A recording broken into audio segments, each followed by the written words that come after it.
Es el voto que el alma pronuncia y que heroico sabremos cumplir. Es el voto que el alma pronuncia y que heroico sabremos cumplir. Que sabremos cumplir. Es el voto que el alma pronuncia y que heroico sabremos cumplir. Que sabremos cumplir. Sabremos cumplir. Sabremos cumplir, sabremos cumplir.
Eyes on the stars and your feet on the ground. Theodore Roosevelt's recipe for success has real resonance for Australia tonight as they see a glittering prize twinkling on the horizon.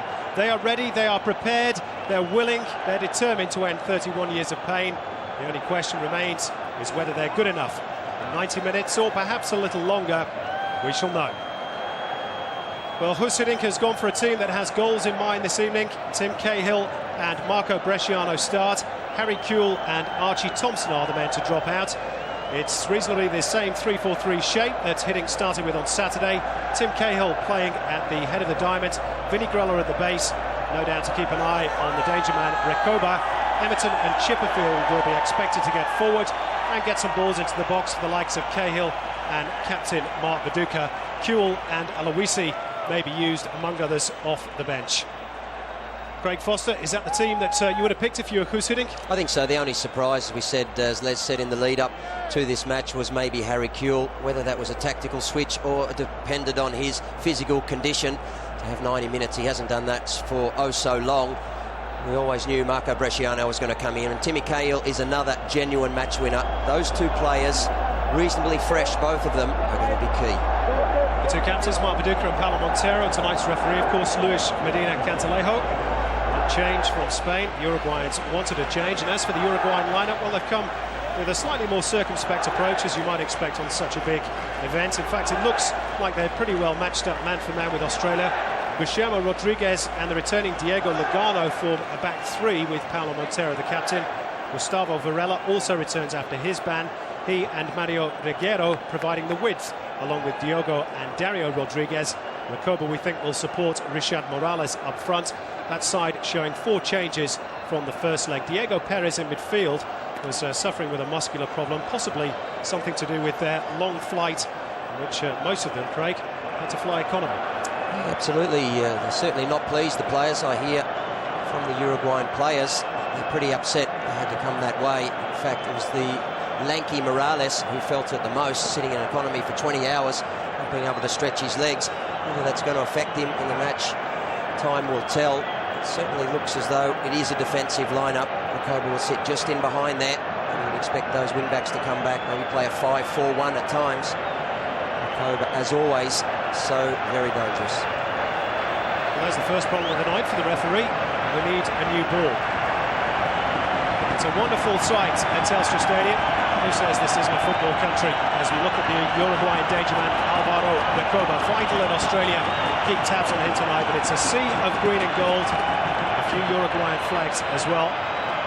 You know, back in 1974, Australia beat Uruguay 2-0 in Sydney en route to a World Cup in Germany. Could the same thing happen again tonight? We're about to find out. Cross your fingers, your toes, have your worry beats the hand. This is going to be a heck of a ride. Australia chasing the tie. 1-0 down after the first leg in Montevideo. And they're kicking from right to left on your screen in this first half. It's bound to be an edgy, nervy opening start. Both teams try and settle down in front of this huge crowd at Telstra Stadium. Alvaro Recoba said this week that Uruguay had a divine right to be at the World Cup finals. Well, they're going to have to earn it this evening. Just a few of the banners picked up on that statement in the crowd in Sydney. Divine right, said one, not tonight. I think, Craig, that patience might just be the key as well for Australia tonight. They've really got to play the tie and not the occasion. That's right. Possession will be critical for us. We need to make sure, like the first 30 minutes in Montevideo, we do control this match. We do control the ball. To get combinations, get people close to each other, support for Viduka. That is the role for Cahill and Bresciano, so getting back to defend when needed. Problems with the ball again for the Spanish referee to sort out. You can hear one or two of the boos from the crowd. They think it's a little more gamesmanship from the Uruguayans. I can tell you that Jorge Fossati has been vocal again in the Uruguayan press in the last couple of days. Quote, we've got to leave to one side all the things that are being said Fossati. We're not fearing that it might be in FIFA's interests when Australia go through. Where he gets that from, I'm not sure. Carlos Diogo taking his time over this throw-in on the right-hand side for Uruguay. They are in the box seat. Leading as they do, 1-0.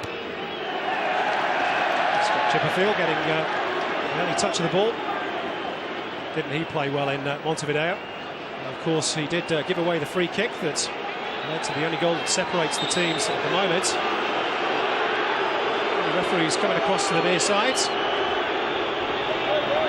A word with the fourth official.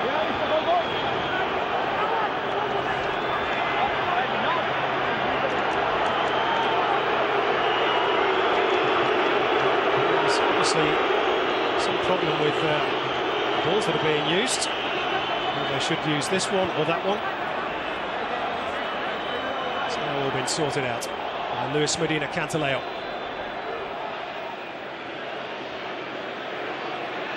It's Gustavo Varela getting the return pass from Diogo. And Popovic got ahead on it.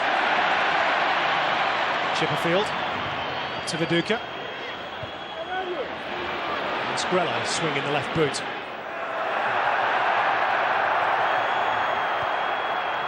It's Guillermo Rodriguez, one of two Rodriguezes on the park tonight. And the first free kick has gone Uruguay's way. Richard Morales, always a handful for Lucas Neal. Nice early signs, though, for Australia defensively.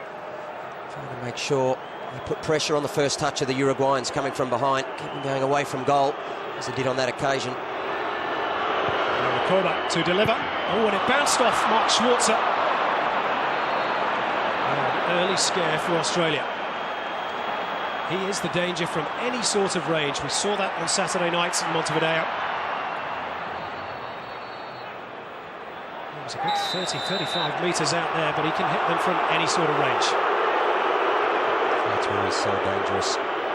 Mark Schwarzer just trying to organise his defence. While you're doing that, you have to maintain concentration. So he'll have a go from anywhere. Recoba, I've seen him hit them as well. In the first leg, Schwarzer made some superb saves. He did everything he needed to do, and really needs to be on it tonight. Another free kick, another delivery by Recoba towards Carlos Diogo, who's coming in the far post. Scott Chipperfield, who concedes the corner. It's been a bit of a nervy start by Australia. some problem with the pressure of the footballs, as you might have gathered by the constant changing in the opening moments. This is the man that Australia have to keep tabs on. Can't afford to give away too many free kicks, or indeed corners, with his quality of delivery.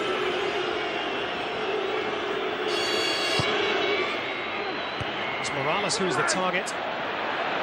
Schwarzer will get it.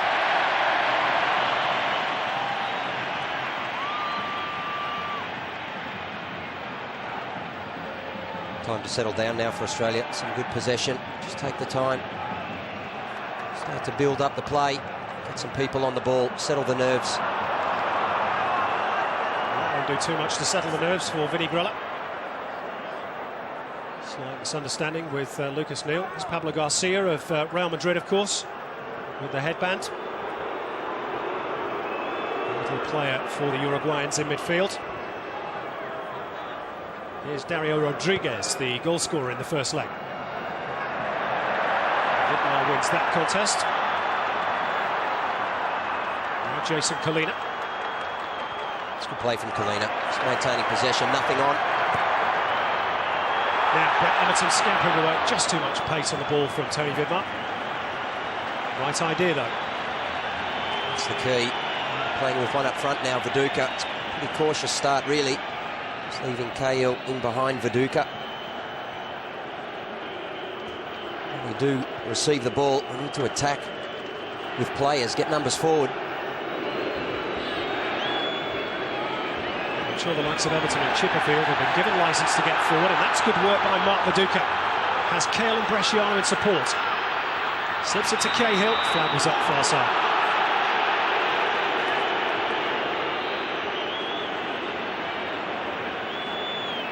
That's why he's there, Timmy Cahill. A yellow card, missed out in the first leg. Gets a run in this most important of the games. Wants to get forward. Viduka tracking back wide, pushing Uruguay into wide areas. Win the ball and then break forward. Do you fancy there are goals in this Australian team? The problem is whether they'll be able to keep them out at the other end. It's going to be a fascinating night's entertainment. And a battle of wits, of course, between the two coaches as well.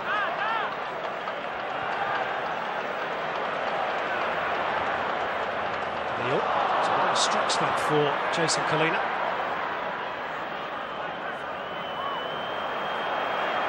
Leaves it for Grella. Bresciano forward to Emerton. Turned up by Pablo Garcia. It's good pressure. Pressure by Grella. A good game in Montevideo did Vince Grella. Flags up far side against Mark Viduka. It's a questionable decision. Spanish team of officials tonight. Paulo Montero, I think, just questioning the pressure of the ball.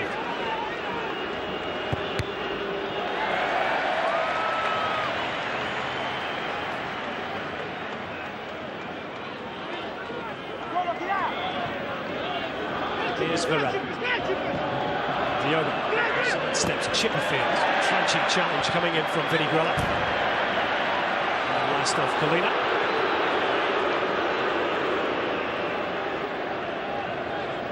Question that the Australians will be fired up tonight.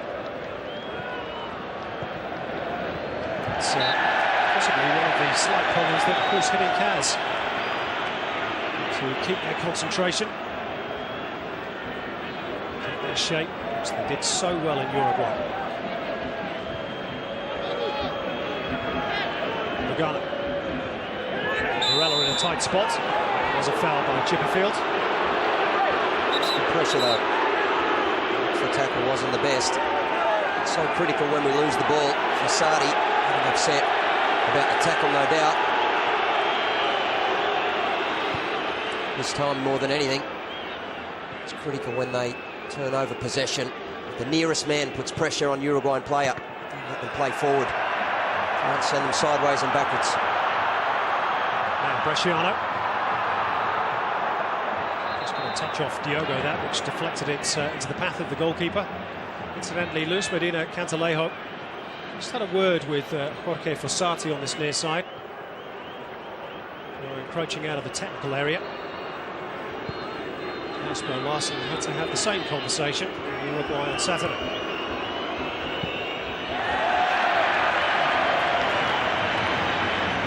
Strong challenge by Scott Chipperfield.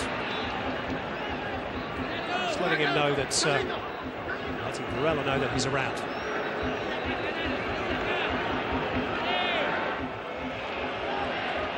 Now Varela has slipped his marker. Up to ground rather quickly there. Australian fans weren't happy with that decision. A few complaints by Chipperfield. That was lovely skill, really. Chipperfield on the inside got very, very close. This is danger signs. Exact same situation from the first leg. It's almost the same spot. Kobe to take. The referee again is just going to sort one or two things out in the penalty area. A few tense moments in Sydney, as you'd expect. Lots of movements in the penalty area. Kobe delays. And the referees can have another word.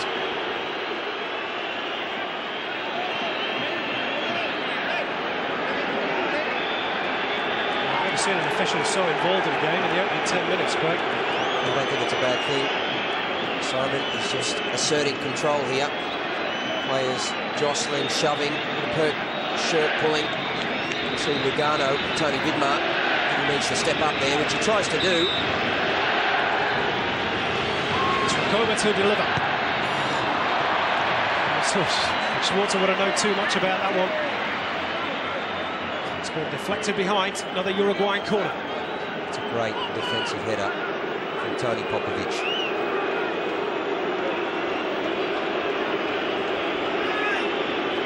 Another corner for Uruguay.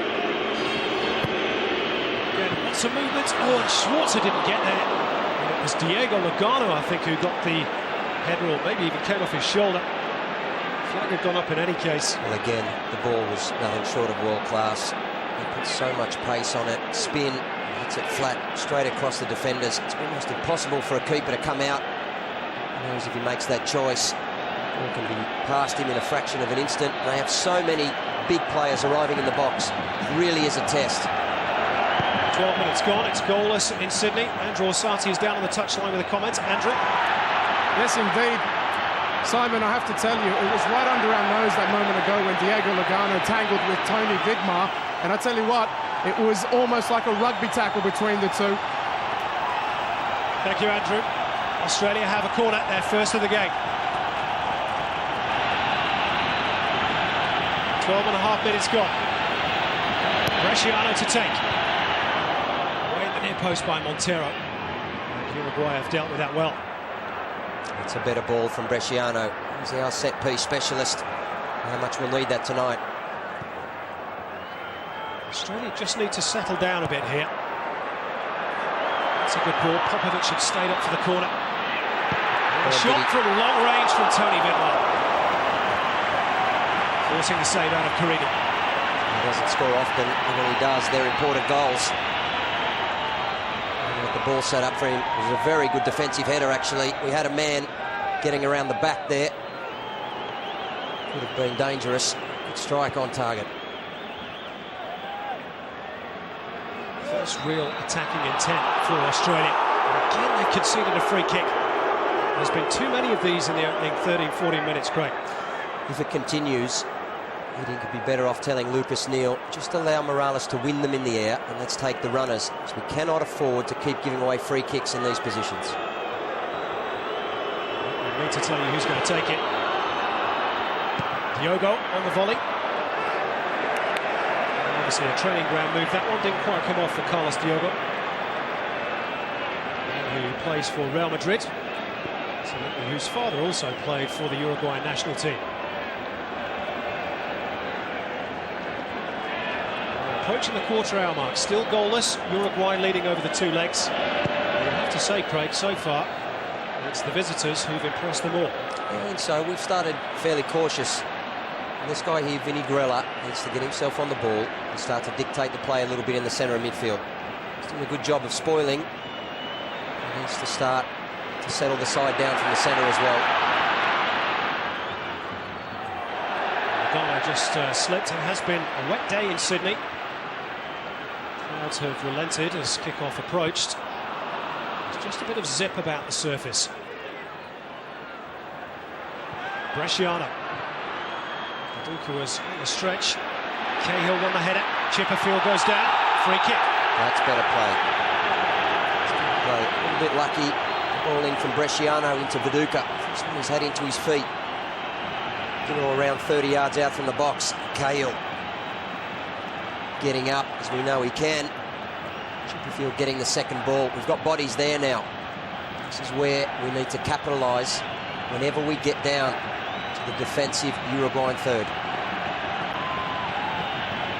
Would there be justice if Australia were to get a goal here for the foul on Scott Chipperfield? It's he who gave away the foul for the first goal in Montevideo. So far the only goal. Bresciano to take. Atmosphere rising at Telstra Stadium in Sydney. It's Bresciano. That's a good metre or two over the top. Sighter for Marco Bresciano, who looked very dangerous when he came off the bench on Saturday. Yes, he did. Within a minute, in fact, he'd hit something similar to this in open play. Almost glazed the far post. This time it missed the near. It's a good early tester from Bresciano. Already sent the warning to the keeper, Carini. Going to have a strike here. Affects his positioning. He'll be more reticent to come out. Well, Australia dropped off Richard Morales there, as you suggested, Craig, but they still ended up giving away the free kick. Oh, well, they were unlucky that time. But it was good play, I like it. Leave him isolated, let him head the ball. Take the runners, they're going nowhere. Here's Recoba. Pablo Garcia. And Lugano. Good challenge from Vinny Grella. Good shepherding wide. He's playing his way into the game, Vince Grella. Diogo. A little 1-2 with Diego Lugano, spotted by Lucas Neal. Diogo's still got the cross in. Lugano picks it up. Good pressure. Too many gold shirts in the way. Oh, Scott Chipperfield forgot the ball. What's going on there? Well, the referee has pulled play up for a free kick to Australia. And I think Scott Chipperfield's frustration there was the fact that he wanted an advantage to be played.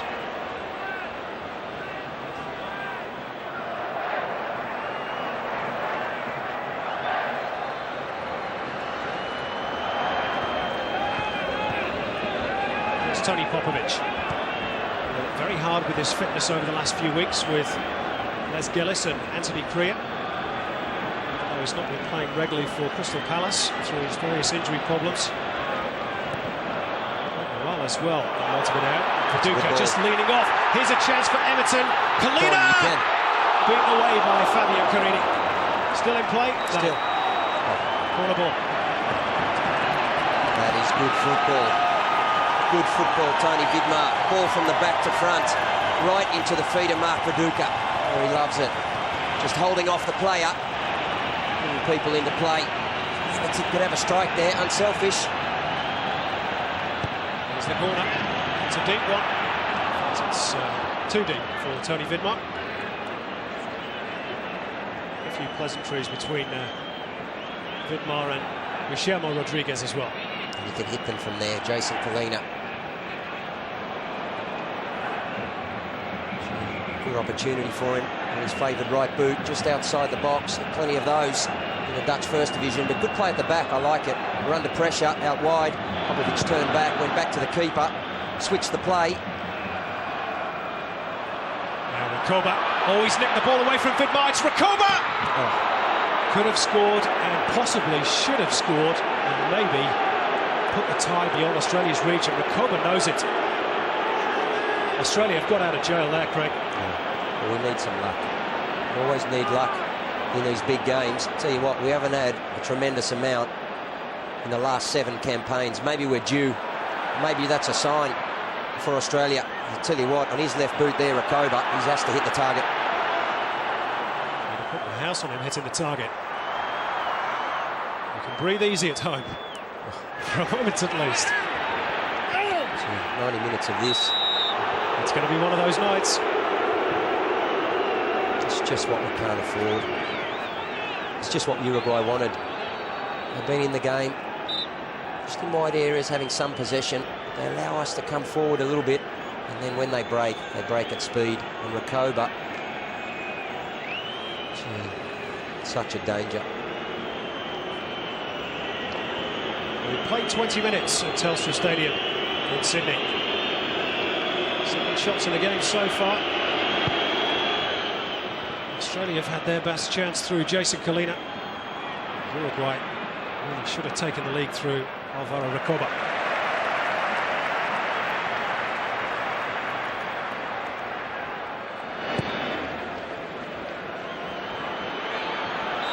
Viduka battling with Diego Lugano. That's going to be another interesting contest tonight. They didn't cope with him very well in Montevideo. He's a difficult customer. Lugano getting over the back of him every time as well. Returning the compliment from Morales. He has free kicks here consistently. I'll relish this. That's about 25, 30 metres out. Bresciano. By Pablo Garcia on the edge of the penalty box. Went Grilla. Away by Reguero.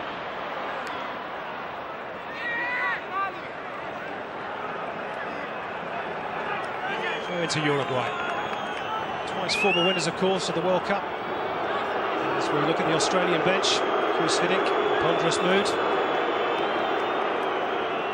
Uruguay's had a great history. In fairness, they haven't done too much on the biggest stage in recent years. They are beatable.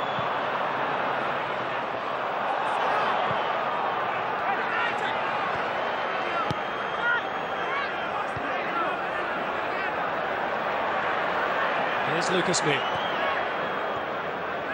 Bresciano didn't really look where Colina was. Australia have got it back. Not luckily, perhaps.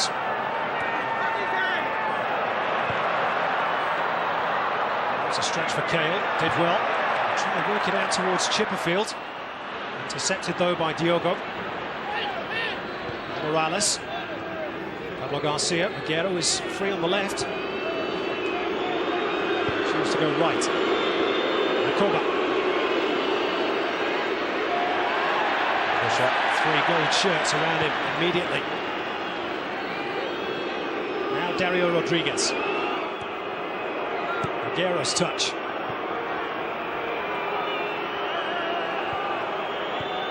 Varela.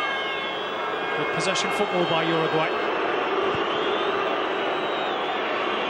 A technically gifted side. Chipperfield's challenge. Popovic up towards Viduka. Claims of a handball, not heeded. Varela slips it past Grella. Varela has stayed down. He's getting a bit of grief from the Australian fans beneath us.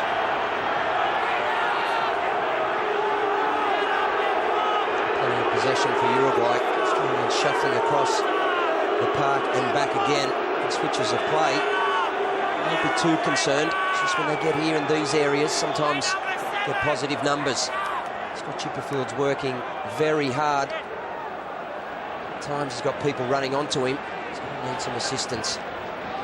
Grella sometimes just a little bit slow getting across to help him. It's a bit of a worry. Lugano leading into Mark Viduka. Despite the angelic look.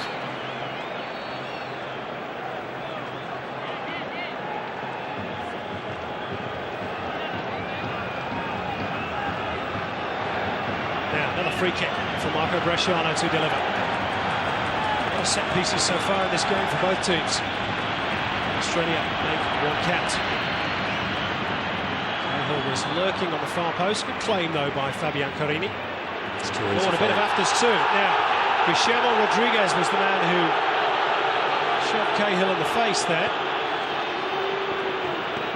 It's just the referee wasn't interested. I was always told you can't raise your arms on a football field, otherwise you risk a card. Touch someone on the face, regardless of how you do it. He's just got to keep his cool.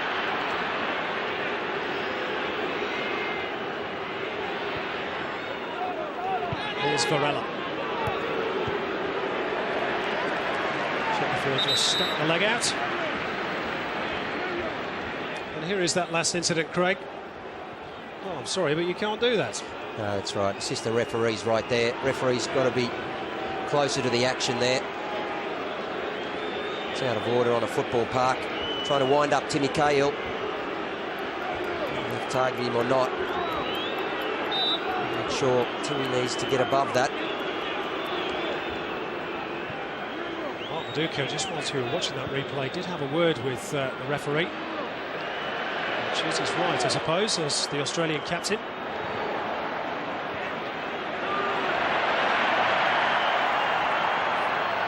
Time, Lucas Neal. Australia try and play their way out of defence. Eventually they go long. Viduka's flick.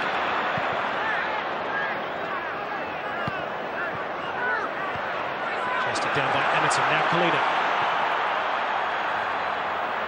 Chipperfield's touch. Finding his Parma teammate, Bresciano. In turn gives it to Kalina. Viduka very tightly marked by Lugano. Now Rakoba. Reguero. Grella with the tackle. That's the job. Screening in front. Important tackle.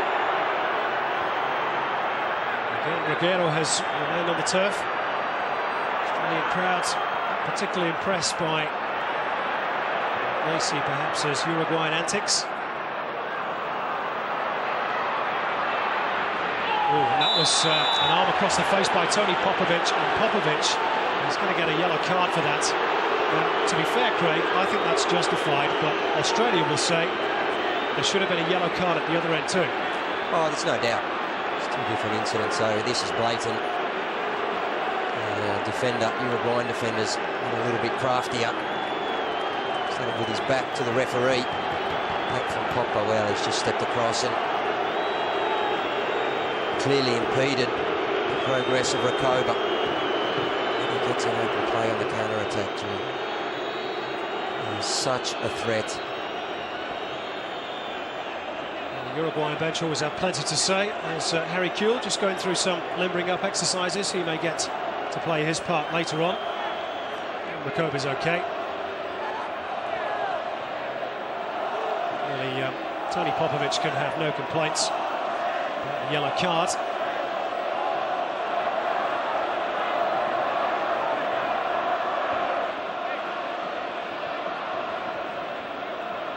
As for Inter in Italy, of course, Alvaro Rakoba was once the best paid player in world football.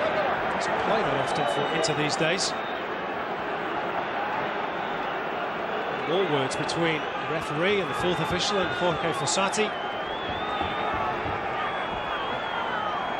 It's a night of high tension in Sydney. Every time Uruguayan is kicked or fouled, you see Fossati off the bench trying to wind the referee up. Trying to gain every advantage possible. Did request a change of referee, of course. Not officially, according to FIFA. I don't think there's any doubt that they prefer the Spanish official to the original choice, Frank de Bleker of Belgium.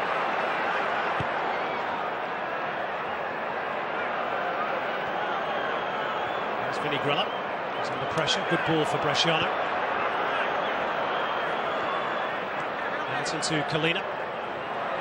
Started beautifully, Kalina. Now, Grella. Ball just ran away from him for a moment. Viduka finding Emerton. Brett Emerton with a shot. Pulled off into space out wider. Low percentage shot from Emerton. Saw him take one with his left boot. And the Centenario, again, maybe not the best option. Worked very hard, Bresciano has, to get outside him, to make the option. It looks very much as though Australia are going to make an early substitute. Harry Kuehl, we saw warming up a few minutes ago. He's stripped and ready for action on this near touchline. Come back to that as Guillermo Rodriguez goes long. Here's Reguero. Whitmore puts it into touch. There is Harry Kuehl, he of the two ponytails these days.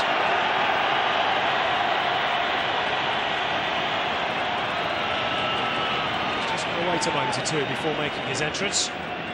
Just wonder whether there's an early injury for Australia, Craig. It's difficult to say. Just wonder whether one of the defenders centrally is going to come off. Scott Chipperfield free on the left if Australia can work the ball out to him. Out of your picture at the moment. Here's Grella in the centre circle. There's no doubt Hiddink has seen the ball. Viduka was offside. It was a late flag. Nice run though. He's always looking to get in behind the Uruguayan line, which is good. Not always coming short, but Gus Hiddink has seen something he either doesn't like from Australia or that he wants to capitalise on. Here you have it, Tony Popovic making way. It's a tactical switch, taking off one of the central defenders for an attacking player. Whether he'll go to a back four with Rakoba dropping in deep. They don't need the central three looking after them. Chipperfield comes in. Kuehl looks to go to the left. Keep an eye on that.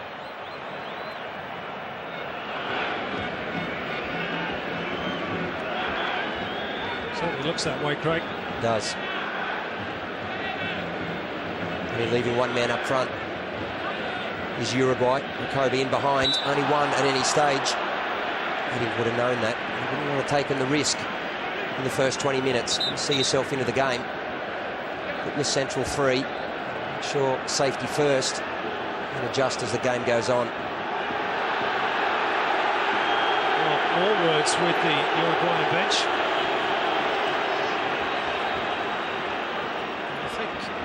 Somebody from the Uruguayan delegation has been sent to the stand. Well, it's all going on. As yet, though, nobody has troubled the score sheet. We're just tuning in. Best chance for either side. Jason Kalina for Australia. Alvaro Rakoba just shortly afterwards. Really should have hit the target. Harry Kuehl is on. Tony Popovic is off. His keeper under pressure. Plenty of time to deliver a ball.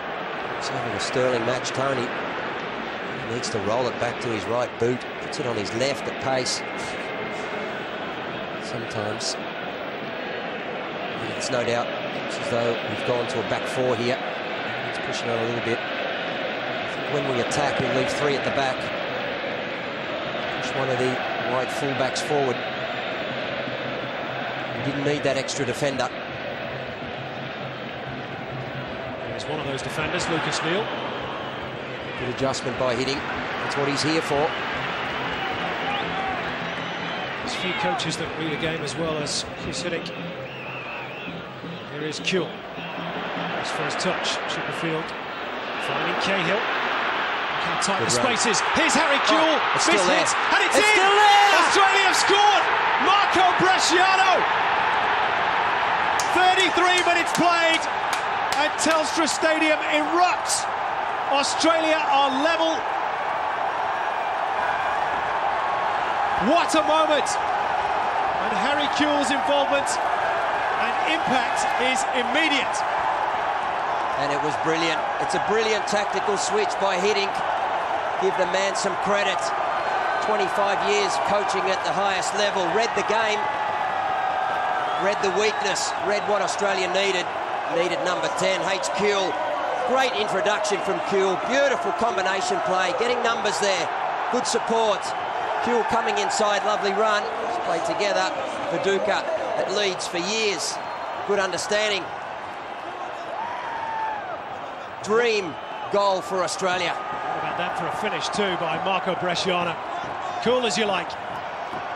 He's scored some crackers for Australia in recent years. Is that the most vital one he'll score? Well, it's set up beautifully now. The problem Australia have now, not to get too excited because there's a real buzz around the stadium.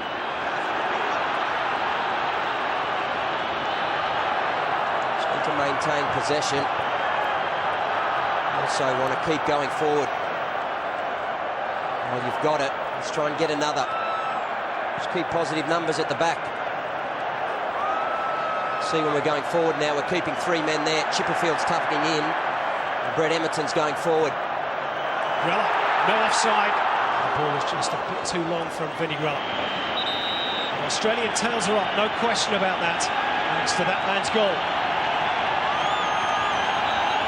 Listen to the noise around Telstra Stadium, and this is why. It was beautiful work by Kuhl. As soon as he came in, one-touch stuff, flicked it back, went inside, the touch off Viduka.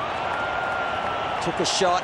Thankfully for Australia, it ran for Bresciano. I tell you what, we've asked for a big night from Marco. Last couple of years, he's been taking a step forward every time he played for Australia. I'm feeling it might be his night. Well, you did give him the big build-up, Craig. He's delivered. There's a long way to go yet. Vinnie Grella is penalised meantime. We'll take another look at the goal scorer. Must be going through Jorge Fossati's mind.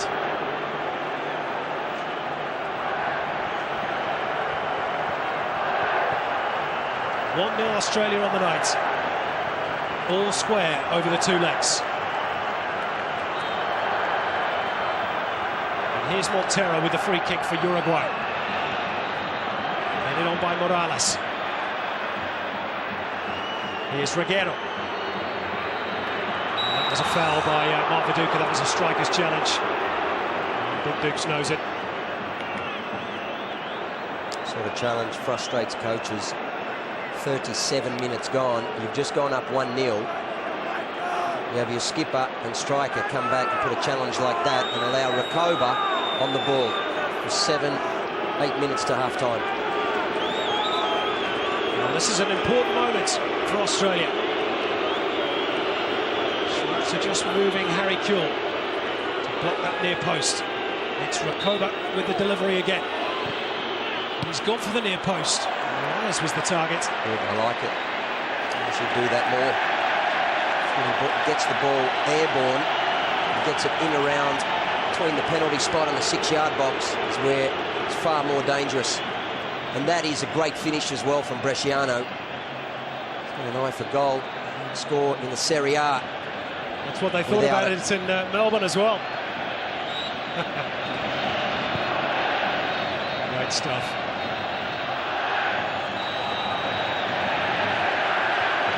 Again, Viduka Lugano. It's a key battle. I can tell you that Diego Lugano, suspended for the first leg, spent the whole of last week playing as Mark Viduka in training.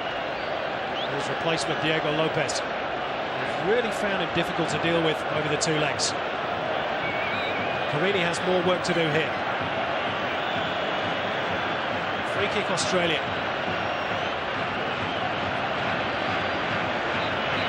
Bresciano's delivering. And Garcia at full stretch. He needs to be better. One of those free kicks could decide the game in Australia's favour. Needs to get the ball up. Lino drills it in. Up goes Viduka. Picked up by Diogo. That's a good flick on by Reguero. Morales just holds it up. Little return pass, foul by Tony Vidmar. Just the sort of area Australia don't need to concede set pieces, and a yellow card too for Vinny. He's been half a yard off there. He's provided cover. I think it was Lucas Neal. He's just tried to sit behind him. She's led him 3 or 4 yards off. Morales has had to come forward. And the foul away. Well, they knew before the match, Simon, they would have to survive a number of Recoba's free kicks. Well, there's another one to deal with here. This one's a bit closer. Greatest of angles for left footer. Can go over the top of the wall. It's Mark Schwartz's right-hand post. This could be a key moment. 5 minutes to the break. Australia leading 1-0. 1-1 in the tie.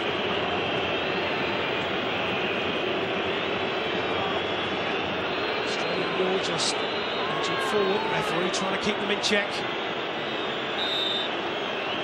It's Recoba. Over the top. Schwarzer watched it all the way. Good signs. Very good signs. Keep the momentum, Australia. Keep the momentum of the team. Things going your way.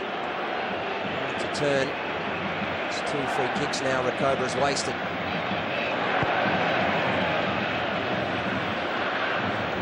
There's Viduka.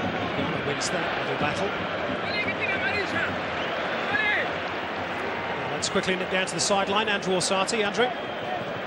We've known it all along, of course. The marking on set piece is a concern, and of course the delivery from Recoba is one thing, but I just saw Marco Bresciano and a teammate switch at the very last minute. They were screaming amongst themselves.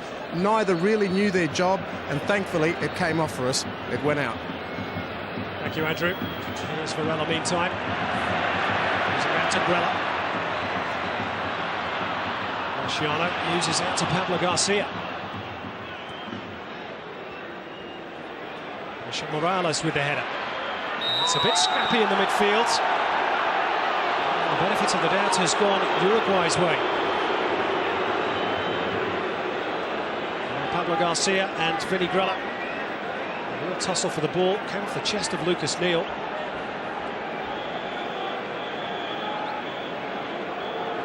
It's yet another free kick. 3 minutes to go before the break. Really feel the tension at Telstra Stadium. That's comfortable enough. Well, should have been for Mark Schwarzer. Decided to just bounce the ball. Lugano saw his opportunity. And it all ends in smiles.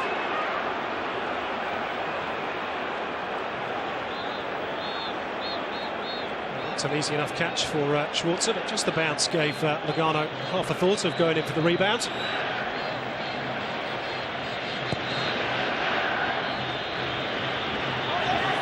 It's a good header towards Viduka. Helps it on towards Bresciano. Everton in support. Kuhl, Viduka and Cahill wait in the box. Grella. Flick on by Cahill, but Kuhl had stopped his run on the left-hand side of the penalty area.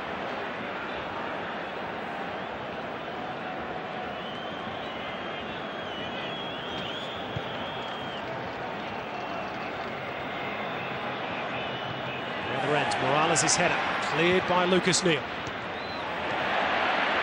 Grella.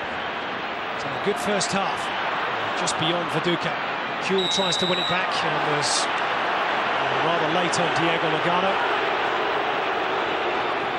He's going to have to sort out another little spat. Well, it was a foul, no question about that. So Lugano certainly made the most of it. See by Harry Kuhl's face as soon as he made the challenge. He knew he was late.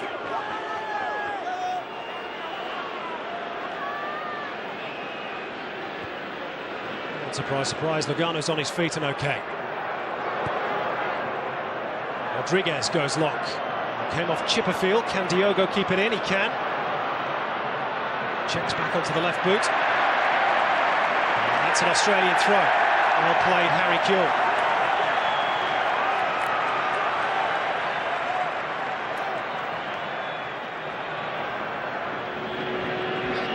Really put himself about Harry Kuhl since coming on for Tony Popovic. half-hour mark. A vital part to play in the goal. It's another late challenge, this time by Reguero, who gets shown the yellow card. Jason Colina felt the full weight of this one.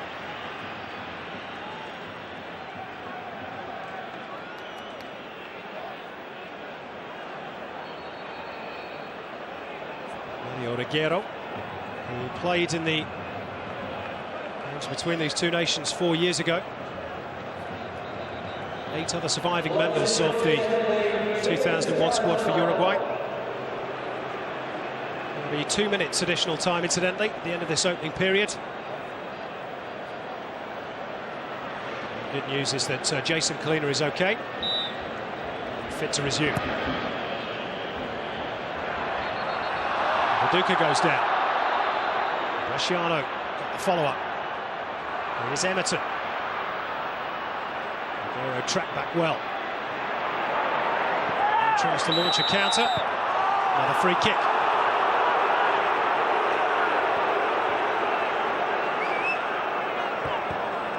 He's been a central figure, hasn't he, Luis Medina Cantalejo?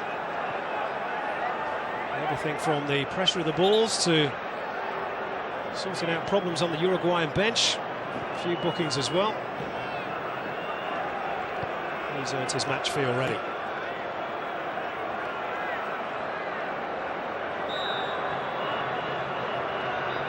It's the final minute of the 2 to be added on at the end of the first half. Australia need to maintain their lead into the break. They've dealt with that free kick comfortably enough. Q. That's a foul by Diogo, and it'll be another card. Starting to rack up.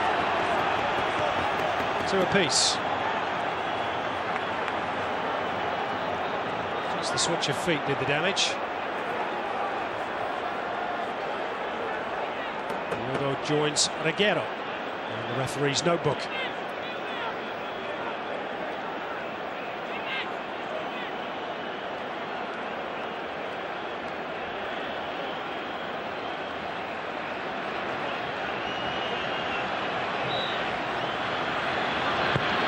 Chipperfield with this free kick.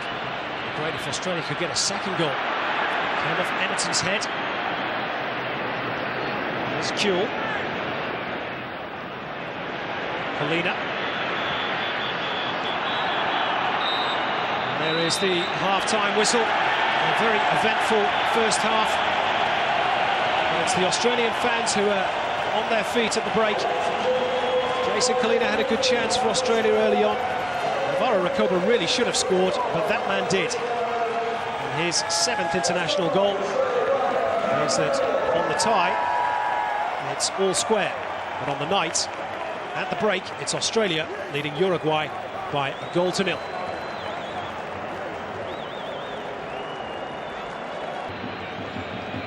There's Medina Cantalejo, and a busy first half. And on his whistle, he'll be away in the second. A reminder of the scenario: Australia leading 1-0 on the night. It's 1-1 over the 2 legs. So if it was to stay this way, then we would have extra time and conceivably penalties. I'm sure any of our hearts could stand that stress. And a foul on Tim Cahill. Incidentally, no changes for either side by either coach during the break. Change that has been made so far by Australia. Cue on for Tony Popovic. Looks a good move, at least thus far, for Chris Hiddink. And here is Kuhl. Trying to attack the Uruguayan fullback, and it's a free kick. And possibly a word in the ear of Diego Lugano, a Spanish official. Well, maybe just some signs that Harry Kewell's regaining some of that trickery with the feet that has made him arguably Australia's most famous player. More importantly, it's an early chance in this second half for the Socceroos to put more pressure on the Uruguayan defence. Bresciano, the goal scorer, standing over the ball. The crowd are on their feet again. It's a wonderful atmosphere inside Telstra Stadium in Sydney. The Socceroos drive home their advantage. Bresciano kills it in. Oh, and Cahill was free. Couldn't get on it. Still in the box over the top corner. Better free kick. The message at half-time to Bresciano. More of the same. Get your set pieces right.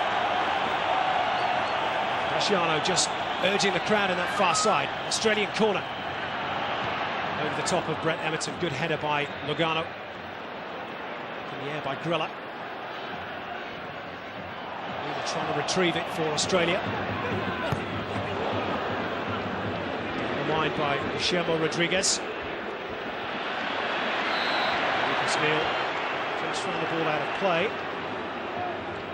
Jason Kalina just having a word with the Spanish official.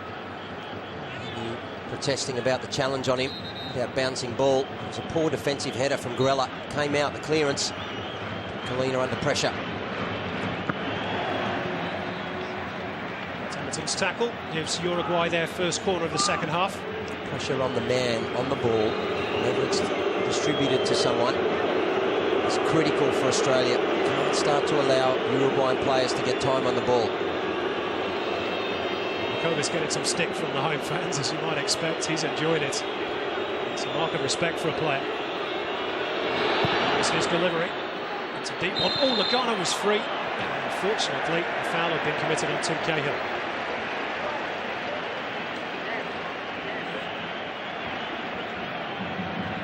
Have that man at the back post. Lugano, very good in the air. Again, they've got someone free.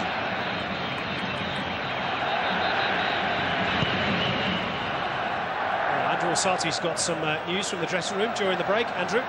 As you'd expect, Simon, it was extremely tense on the sideline just before half-time. Some of the FFA officials were complaining with the fourth official and the substitutes from Uruguay, but it was one of extreme calm in the half-time chat from Hiddink. He asked the players to remain composed, don't panic, and the players were encouraging each other. I spoke to Ahmed Elric, who's not named on the substitutes bench tonight, and he said they are ready for the fight here tonight. Sure they are. Thank you, Andrew.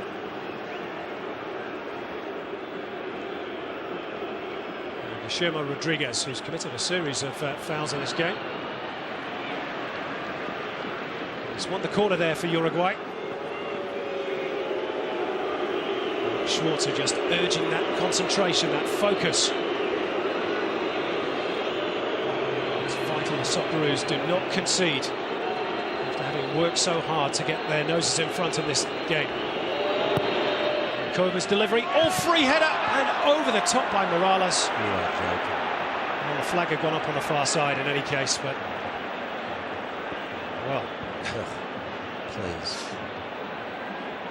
guys, back to evens.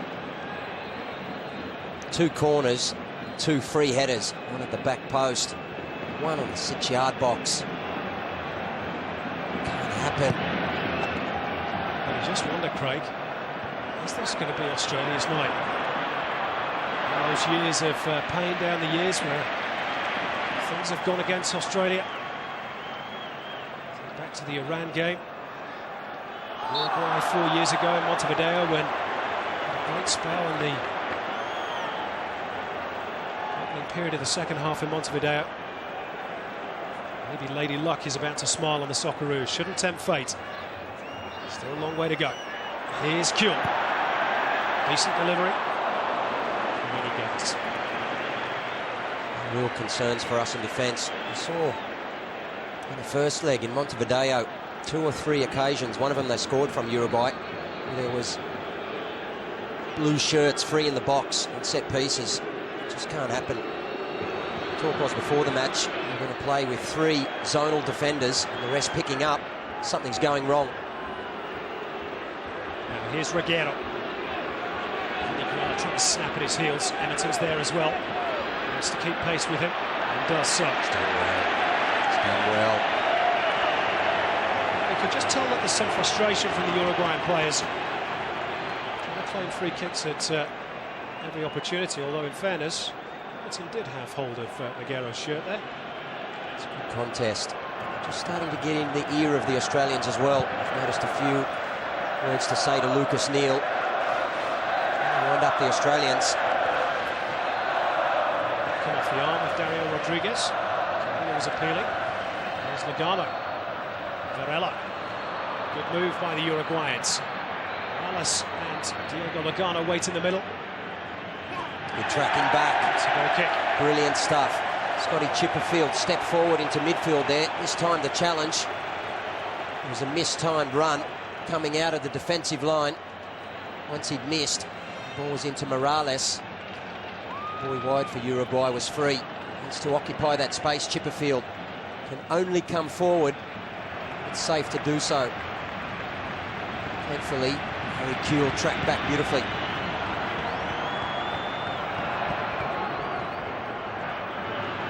Here's Brett Emerton. Ravanelli did well to get the throw in. Wants to take it quickly. Molina in a bit of space. And he works it out to Chipperfield. Kuehl. Step over, and another. To the right foot. Oh, and a shot by Tim Cahill! Just wide of the post, and it took a deflection too. He's taken a hit on the ankle as well. It's always dangerous there. Tell you what, I think it was Montero. He's always reading the play beautifully. As soon as he cut back, Montero's coming forward. He's got a foot in on Cahill's ankle. Another Australian corner. 8 minutes gone in the second period. Bresciano to take. Cahill goes up. Good punch by Carini. Taken by Aguero. He's got pace, has this winger. This is blown. Jason Collins is going to get a card here. It's a handful of Aguero. There's the danger for them. It looks in this second half. Put the foot on the pedal. Going at Emerton. On that occasion, Kalina had to track back out wide. Thought he would have had the pace.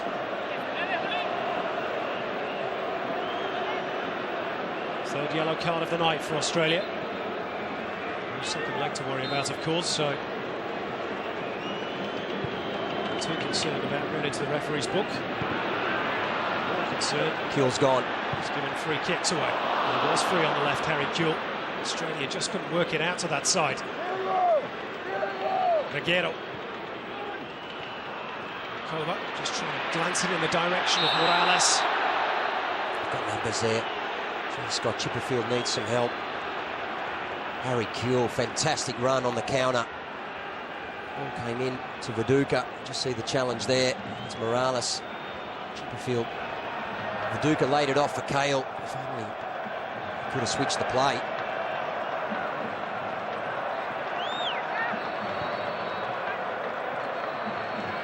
Here's Guillermo Rodriguez. It's easy enough for Kuehl.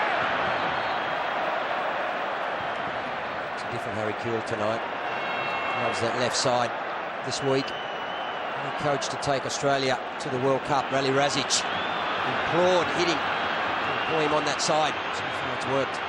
There's Emerton on the other side. Back to Grella. Now Kuehl. Chipperfield's up in support. Emerton had made a good run. Brett Emerton's ball in. Montero, with all his experience, just stuck out a right boot. Away into touch. Australia on top at the moment.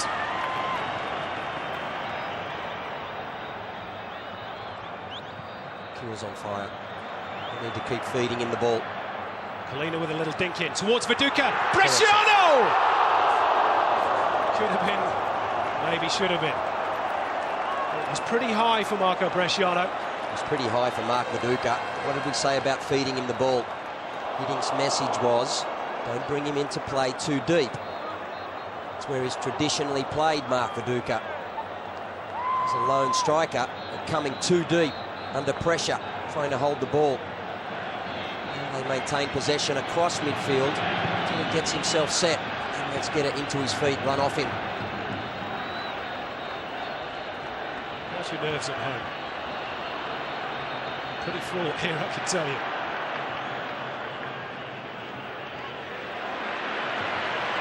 Plenty to be positive about for Australia. Comfortable at the back at the moment. Lucas Neal and Tony Vidmar. An excellent job. Now goes central. Just bounced for Tim Cahill. He's in there trying to make a nuisance of himself. Picked up by Emerton. Australia, as they did for large swathes of Montevideo, controlling this. Here's Kuehl. The bounce worked for his favour, over the top by Montero. Another Australian corner. Yeah, beautiful work. But it's Harry Kuehl who's making the runs. He's tormenting the right fullback at the moment, coming deep, turning, using his body beautifully, turning players every time. He's just been forced a fraction wide to have a strike there. It's a third ball he's fizzed across the box. Montero's been there every time. And we're asking some searching questions of the Uruguayan defence here, Australia. Can they get this key second goal? Chipperfield's ball in, that's too close to the keeper.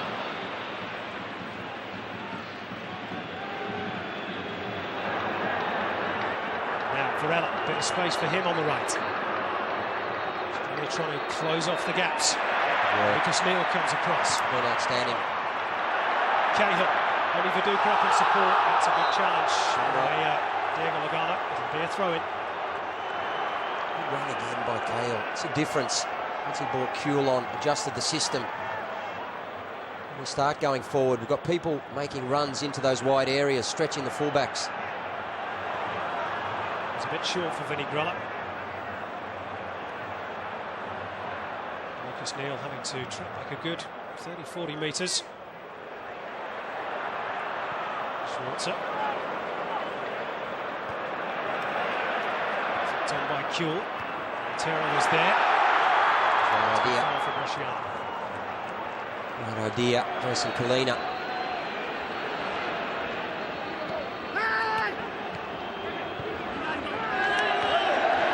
Jason Kalina having a word with the referee. A suggestion of a handball there against Reguero.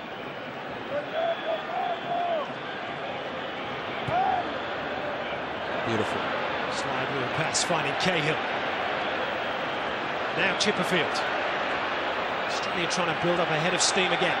This man's the key. Harry Kuehl. It's very deep. Cahill! So it's gone already. We know he can leap. He's got up there and he's pulled it off his head. Keeper's not happy. Ball wasn't the greatest from Kuehl. Too close to the keeper. Gee, it's good signs for Australia. And Kuehl just drops off that forward line. Takes the defender forward, drops back into the space, gets it to his feet. Good run from Chipperfield going beyond him there, keeping the full-back in the defensive area. And Kuehl to attack players.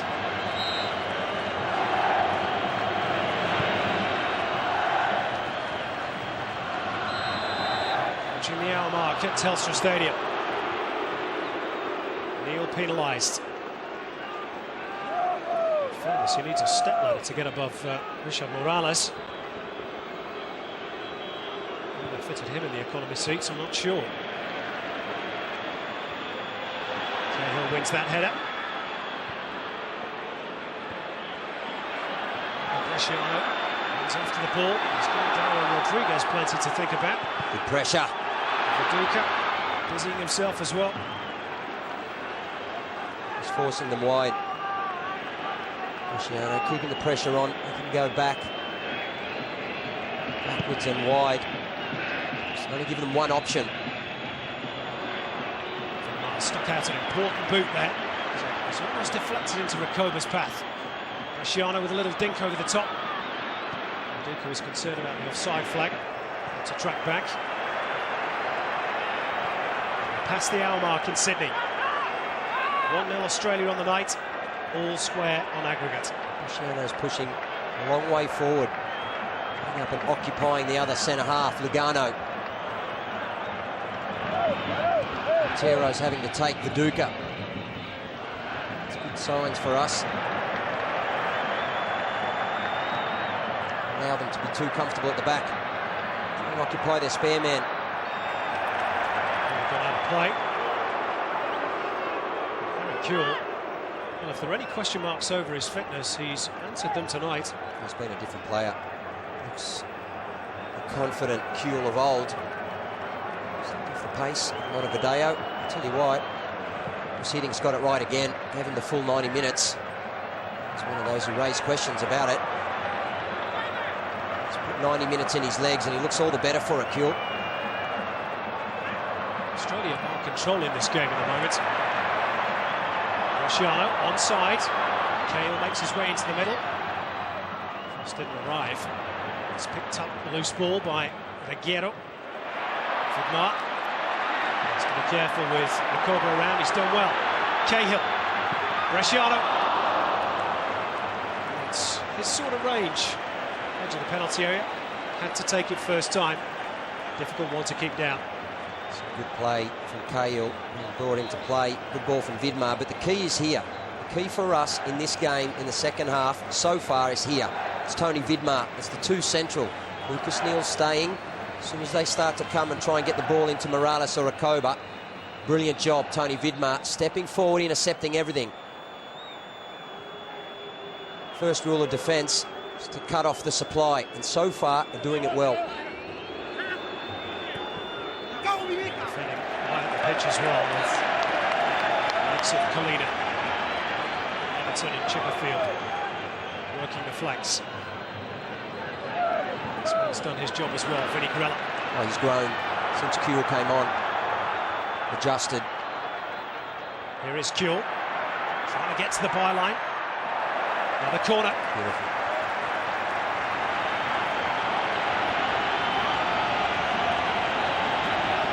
Kuehl's had his critics, but this crowd in Sydney is on their feet, applauding the Socceroos' efforts. Can they force the door open a second time? Bresciano's corner, again it's too close to the keeper.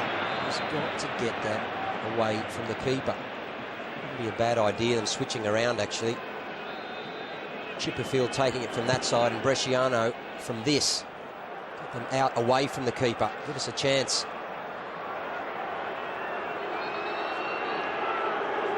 Guillermo Rodriguez for Uruguay. Haven't seen too much of it inside the Socceroo penalty area. Kuehl just leads Recoba away from the ball. Now, was Bresciano being held? Yes, he was. He was. Pablo Garcia was the culprit.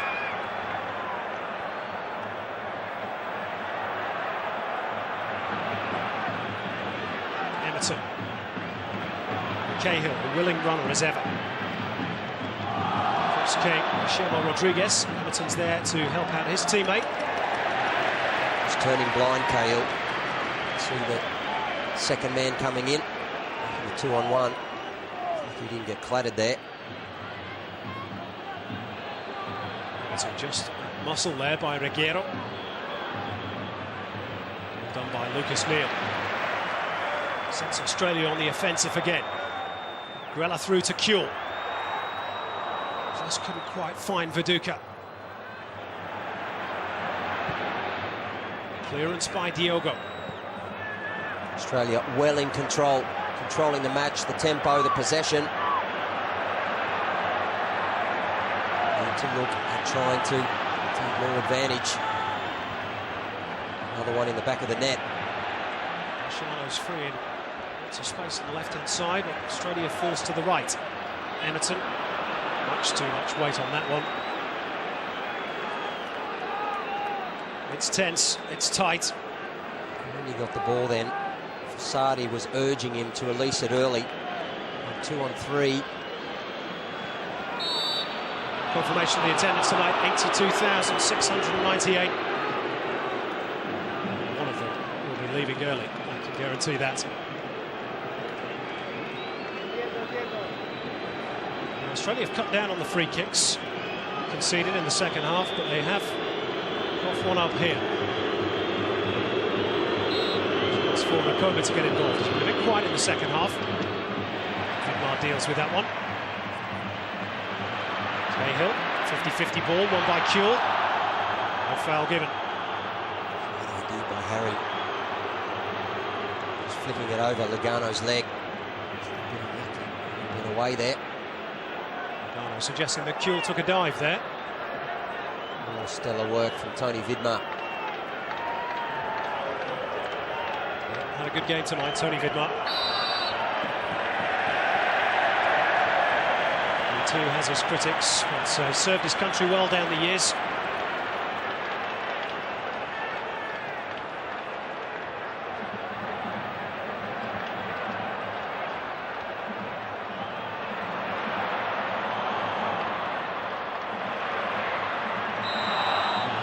Rodriguez will get a card for that one. There's a late challenge on Jason Kalina. Goal-scoring hero of the first leg. It's a card in the second. In fact, he got a card in the first as well. Jason's drawn the tackle. He was almost asked for it, really. It's unfortunate. Cahill couldn't get the ball to Emerton. He made a great run. Oh, he's gone in well over the ball there. Jason's gone in fairly. Decision by the referee.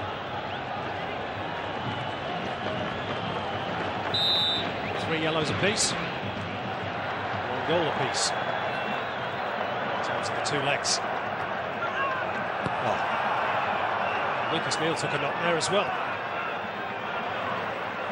Sort of learned to release the ball early.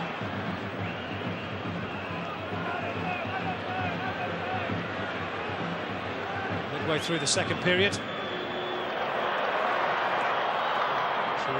Loses out in midfield.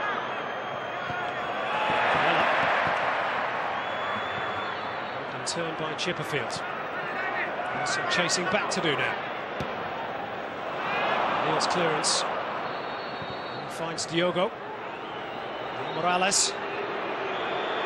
Kova's made a run into the middle. Little chip now. Diogo's there as well. And again, good work by Tony Vidmar.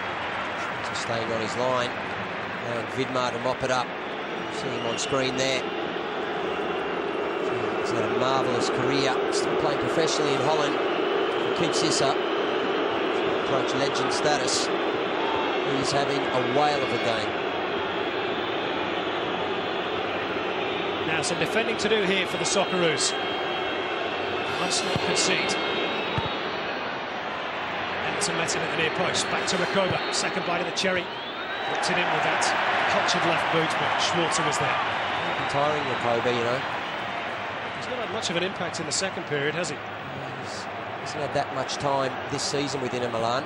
Last month, I understand he's had a few games, or half games. But a full 90 minutes and a massive emotional effort in Montevideo, getting his team over the line. I wonder how tired he's getting. Cool. He looks very sprightly.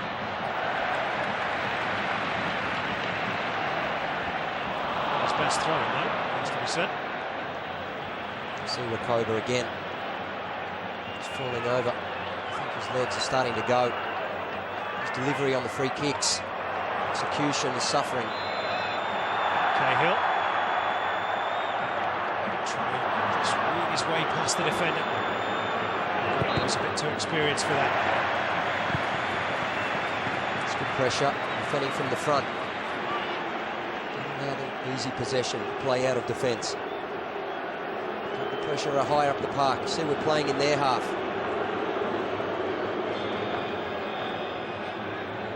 20 minutes to go in Sydney.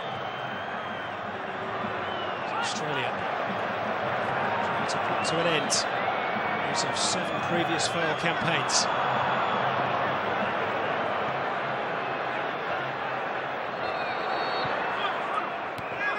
Finds Varela. Varela commits the foul. Andrew Osati has some news on the touchline. Andrew? Several Uruguayan substitutes have been warming up now for about 15 minutes, but Fossati has called Marcelo Zaлагeta to get ready to come on, so the Juventus striker about to make his entrance into this arena.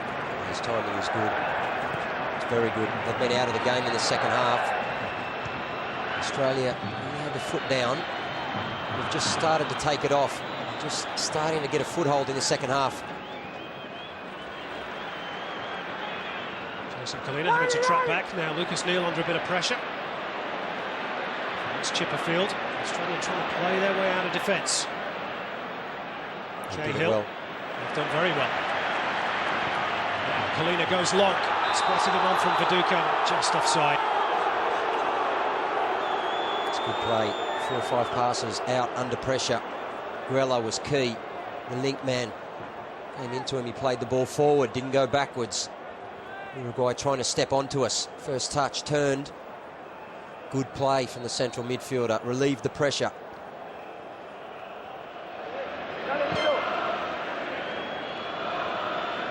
Good header by Lucas Neal. Morales battling with Neal again. It's intelligent play by the Blackburn defender. He wasn't panicked. Blue shirts around him. And now Uruguay can make their change, and it's as you suspected, Craig. It's the danger man. Interesting. He's gone. Well. It's good and bad. The brilliant set pieces are gone. He hasn't really done that tonight. A bit of genius has gone as well. Jetta is capable though. Certainly is. Scored a hat-trick against Colombia in the World Cup qualifiers.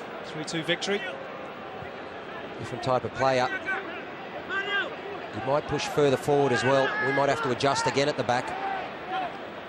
We've got two big men now up front. Jetta and Morales. Vinny Grell has grown throughout this match. Right now he's having his best match I've seen for Australia. He was pretty good in Montevideo. Here's Everton. Vidmar. Almost everybody behind the ball for Uruguay. Trying to make life difficult for the Socceroos.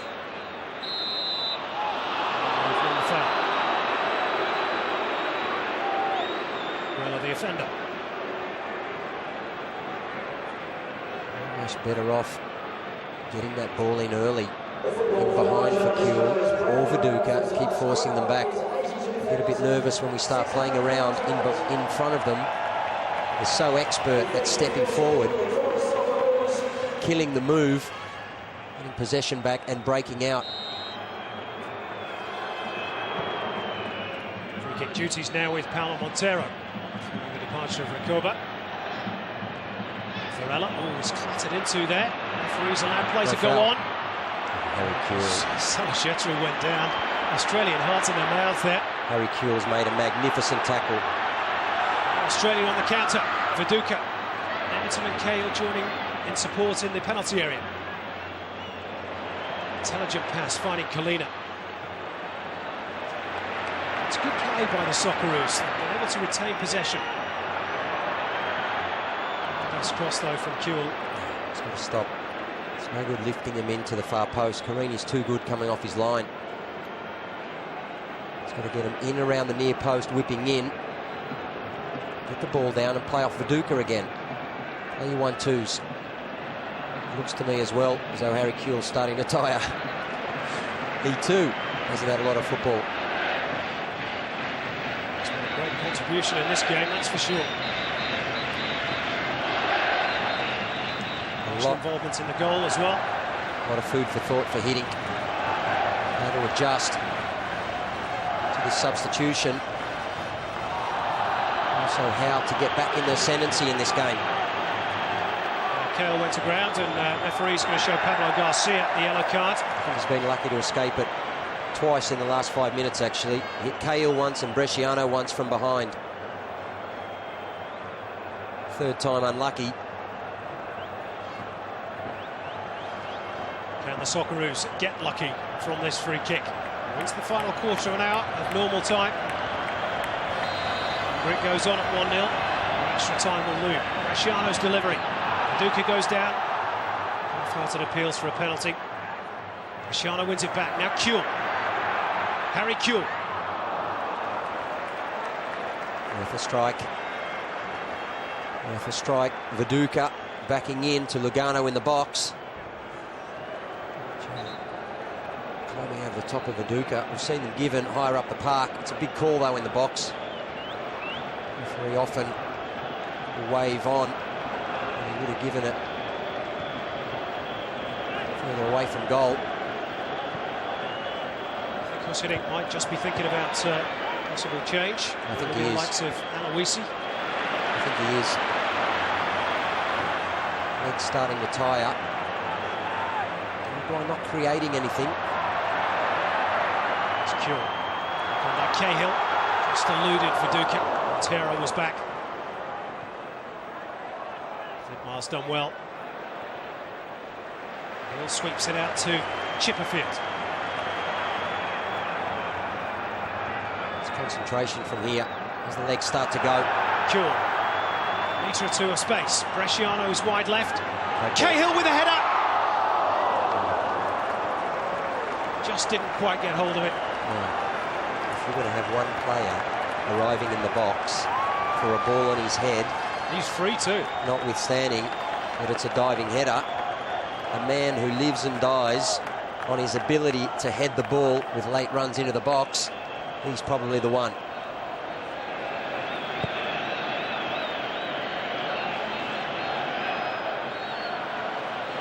Still it remains 1-0.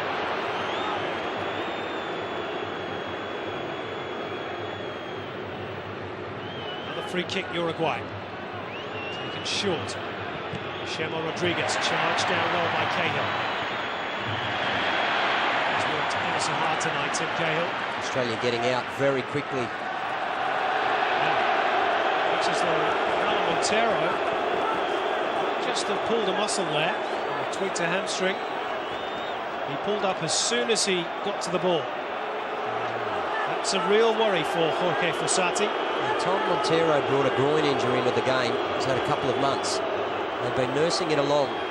Just watch here. It looks to be more pulling up. So maybe do a hamstring. Something on the right leg. You've got injuries in different areas of your lower torso.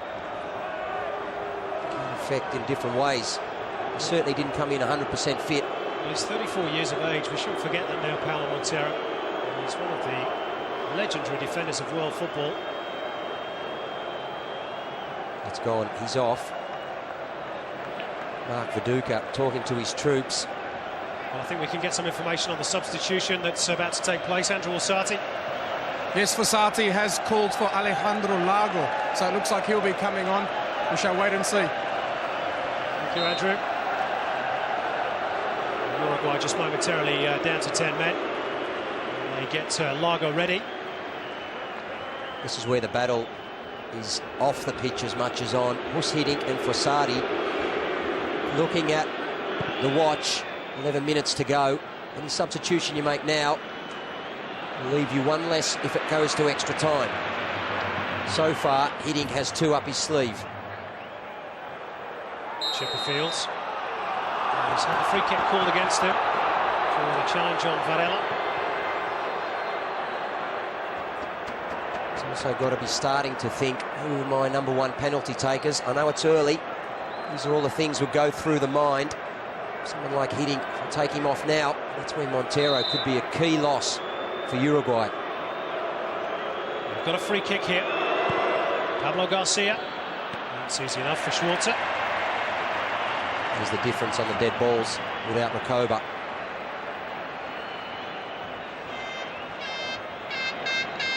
Uruguay still to make that change. And the gap for Montero. Now, Harry Kuhl in round the back. Kuhl shot! Oh, Carini wasn't convincing. He's gotten away with it. It's a good snapshot on the right. Bresciano had made his way in. So had Viduka once he got the ball off his head. Difficult to score at the near post. His right boot, though, used to go to the far. Let Carini save it across to Viduka. Bresciano with the corner. Outswinger this time. Cahill was up there. Whistle's gone. It's better, though. It's better, though. They've switched him from the other side. 9 minutes to go, Craig. How is this game and this tie going to end up? Just confirmation that it's Marcelo Sosa who's the change for Uruguay. Okay, Fossati without his captain. So just swapping things around a bit there.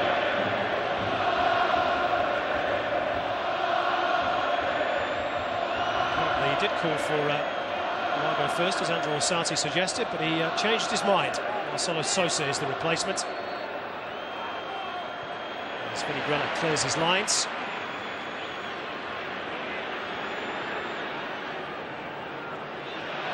Now Chipperfield in a tangle.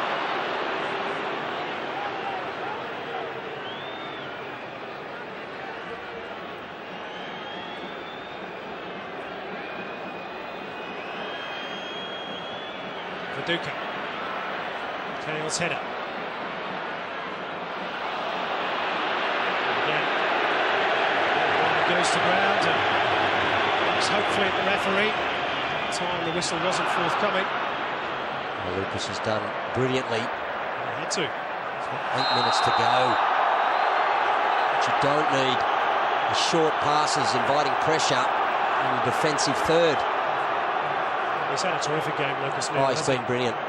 The first leg in the second half, Neil, Vidmar, Popovic, heroic. If we get through tonight, I think those three guys are a long way towards getting us there. Tonight, Popovic did well when he was on, but these two have been brilliant so far. Need to keep concentrating. Everton. Can he keep it in play? Just too far for Brett Everton. So late in the game, staring down the barrel of extra time, it's more than likely, if the game's going to be decided, that it will be decided by a mistake. Tired legs don't get to something, a mistimed tackle, miscontrolled pass. Have to go right to the final whistle. I don't think there's any questioning Australia's fitness.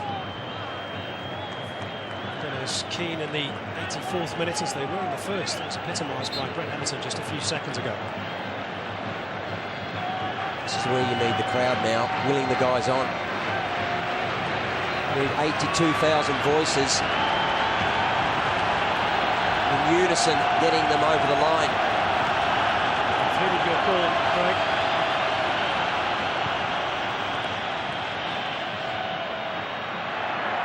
It's out to Kuehl. Chipperfield on the overlap. Kuehl uses him as a decoy.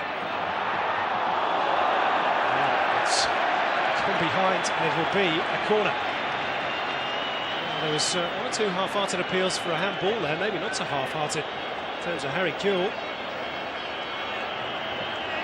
It's just the referee was on this side though, wouldn't have seen it, it was only down to the referee, might have been unsighted. It was a beautiful run by Chipperfield, overlapping, give Kuehl the space. Is this the moment for the Socceroos? Shade over 5 minutes to go. Bresciano's delivery. When he comes, doesn't get there. Here's Scott Chipperfield, takes a touch. Just couldn't get the shot away. Still the danger not averted for Uruguay. Colina chips it in. Viduka's header. Cahill goes after it. Dead ball is the end result. Very good ball by Colina. Ball came out. Chipperfield controlled it. He should have taken the second touch as a strike. Tried to jink past the players. Not much room in the box. A little bit tired legs. As it comes out though, it's an intelligent ball from Colina. Plenty would have overhit that or tried to curl it in. Uruguay had numbers. It's a little chip. Now Viduka time.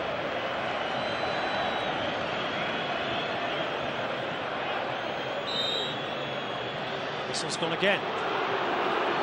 It's been a busy referee tonight.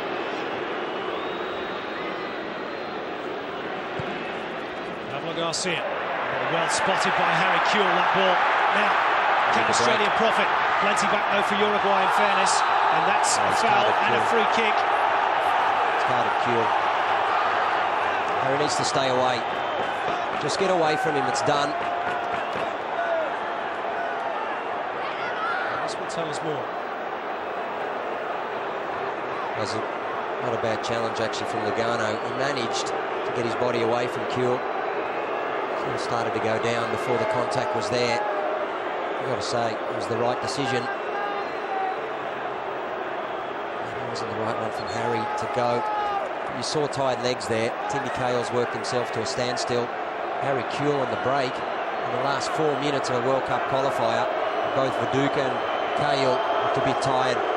Weren't able to join up quick enough. 3 where you need 3.5 minutes to go. It's where you need a moment of magic, Simon. You need a Viduka to do something special.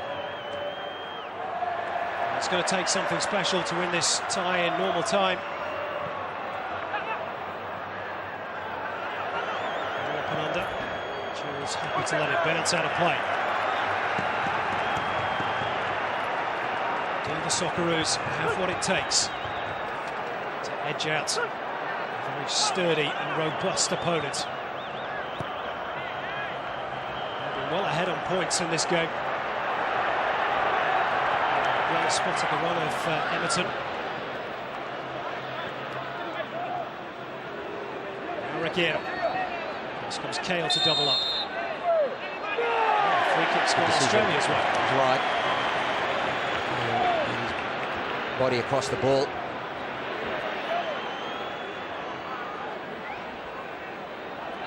Kalina. Now would surely win it. Down the line by Everton. Bresciano taking on Pablo Garcia.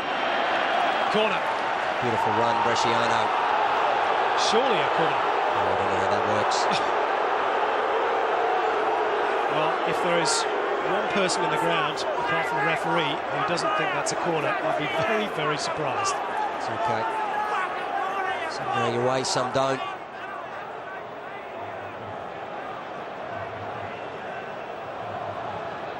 It's a corner. Oh, it's clearly a corner. The linesman's about 5 metres away. Oh, it's quite ridiculous. Just getting upset about it. I think they've done well so far. Get upset if Uruguay score here, I can tell you that. Salajeta. Neil there, as he's been all night.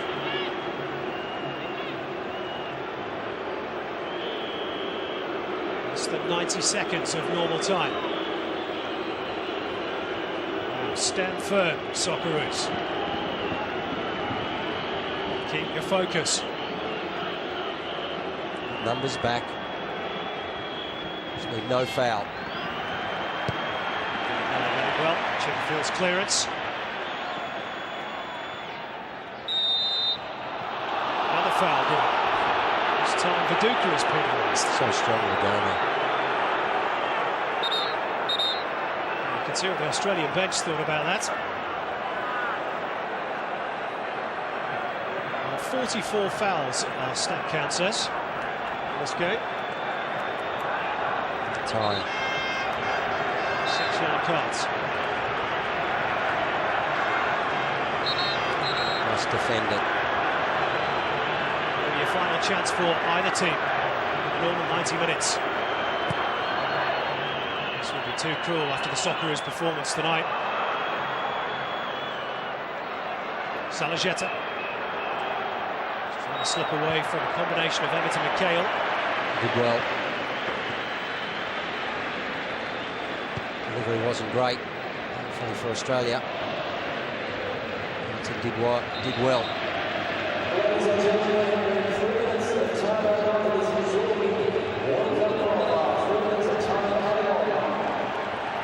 3 minutes for either team to force a winner. Set for the extra half hour. Which, incidentally, just for your information, away goals will count double.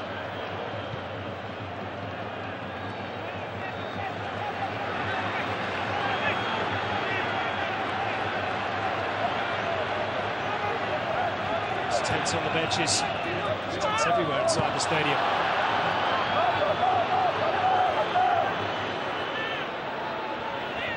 Reguero's touch.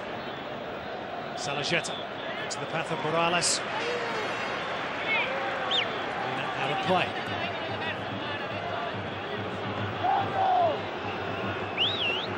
Shimo Rodriguez, you can sense the nerves around Telstra Stadium. Salajeta. Who's managed to get a body in the way. Shano wins the free kick. One last attack.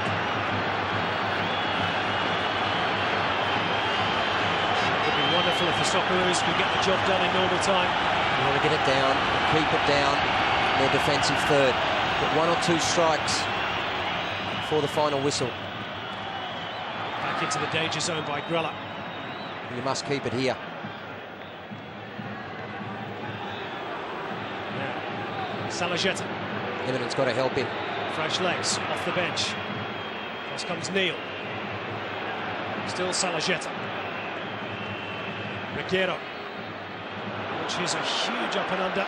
Schwartz again this. Good concentration by Schwartz. He's not had too much to do. Now the free kick has been given. It's going to give us a heart attack. Throws like that.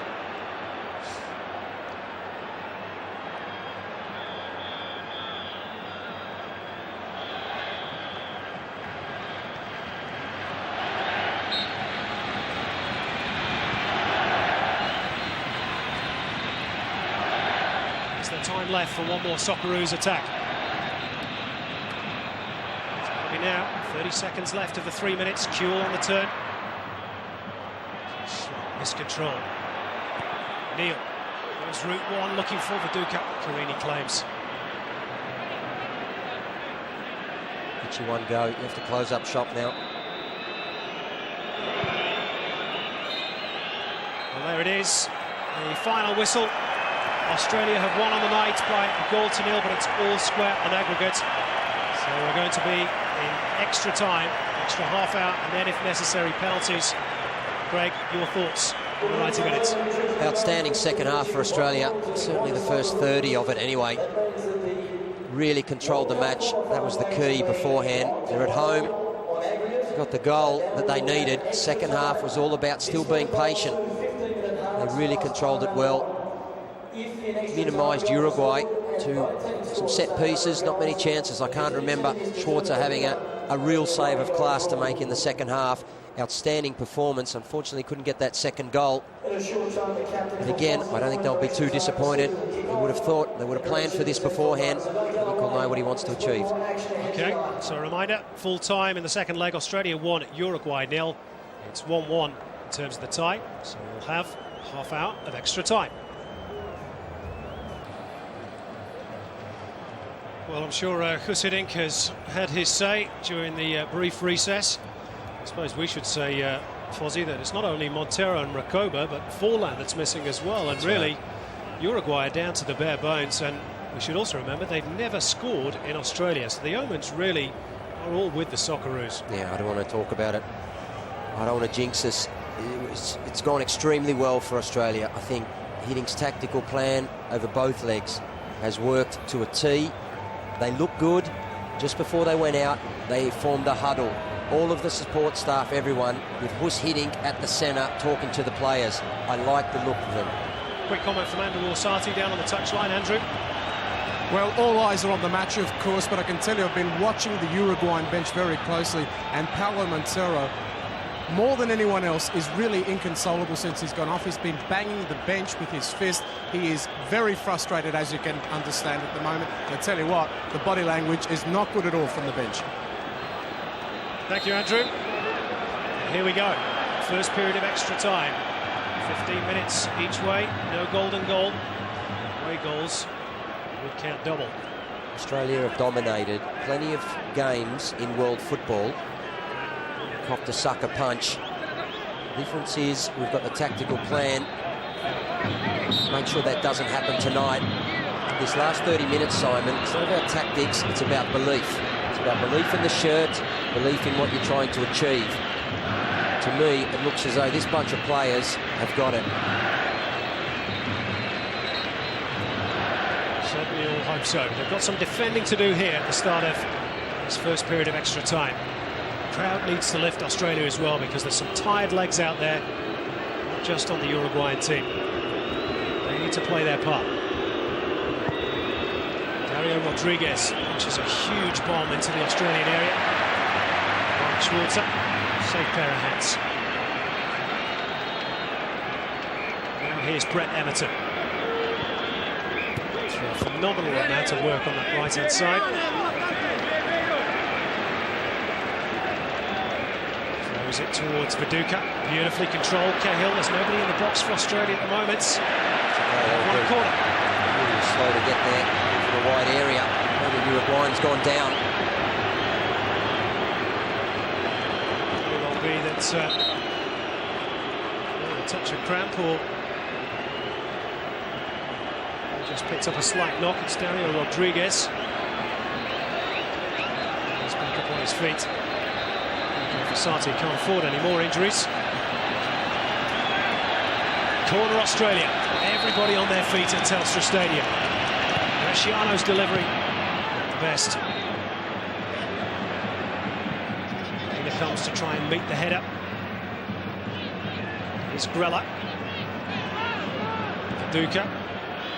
Real battle with Lugano. Chipperfield out to Kuhl. Kuhl trying to take on Diogo around the outside.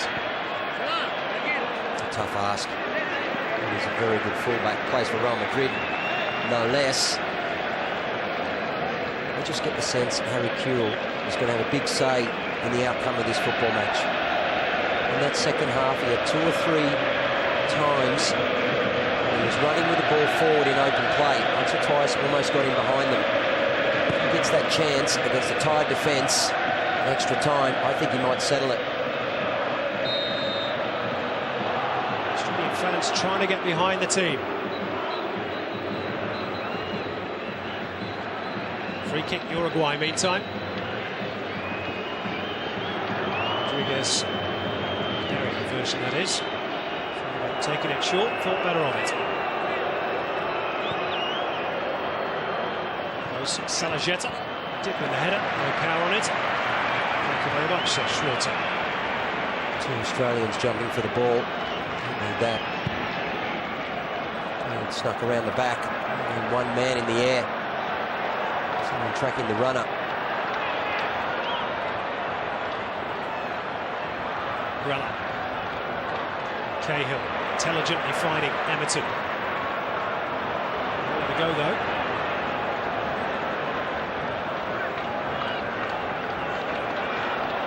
Neil. Now Tim Cahill is moving into Guillermo Rodriguez, possibly Bresciano as well. That's the right decision. Timmy Cahill just gave Rodriguez a nudge in the back. There's 2 players here for Australia. Cahill knew if the defender misses that, he's in. He's just tried to help him on his way. I don't mind when Lucas Neal gets that ball forward early. He's going to get bodies there. Do look in trouble. Just got a quick glimpse of John Aloisi there. Stripped and ready for action on the sideline. As Varela shoots on the turn. Neal again with the block. He's been a colossus for Australia tonight. Great positioning. Just so dangerous when they get a turn on the edge of the box. You can't afford it. Taking shots from that distance. Good deflections, anything. Uruguay resorting to playing long balls out of defence. Comfortably dealt with. The likes of Vidmar and Neal. John Aloisi is going to come on any moment. Defence is the man to come off, Greg. That's a good question. Very good question. I wouldn't be surprised if Timmy Cahill comes off. He's been looking tired. Sort of 15 minutes or so. Hasn't really got on the ball. He's not getting forward when we counter-attack. He's not getting himself in the box. Well, offside against Mark Viduka. That means they can make the change, and it's Marco Bresciano who's going to be the man to make way for John Aloisi. He's been the hero of the night so far, Bresciano. That he has. And he has indeed. He gives him a warm reception as he comes off the park. There's another one who was just tiring. It's going to take a massive effort from every gold shirt. John Aloisi did the business for Australia and Germany earlier in the year. Will he be the hero tonight? Uruguay looking to make another change as well, which will be their 3rd and final one.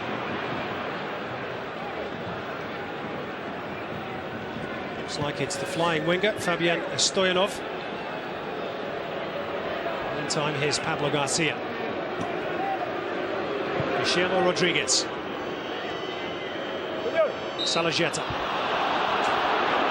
Ankle tap by Neil. Free kick's taken quickly. Varela. Now, Varela. Oh, just flies past the post. Not sure it was a foul from Lucas Neil. I think it was pretty hard done by, actually. That's the second time they've had easy strikes outside the box. There's plenty of time in extra time. Need to make sure keep the gate shut at the back. Oh, that's unlucky. That's harsh. Penalised for handball.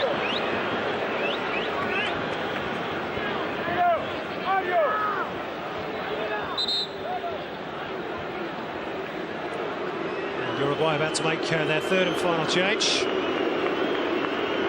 It's like for like Mario Reguero for Stoyanov, young man who plays his football in Spain for Cadiz. He's earning rave reviews. He's got searing pace. He caused the Socceroos a few headaches on Saturday. He came on as a replacement.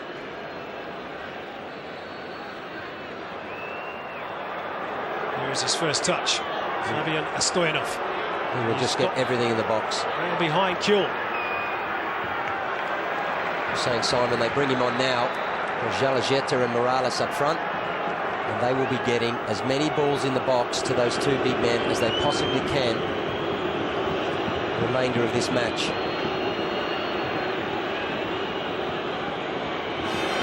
Set piece for Australia to defend. Again, it was Guillermo Rodriguez.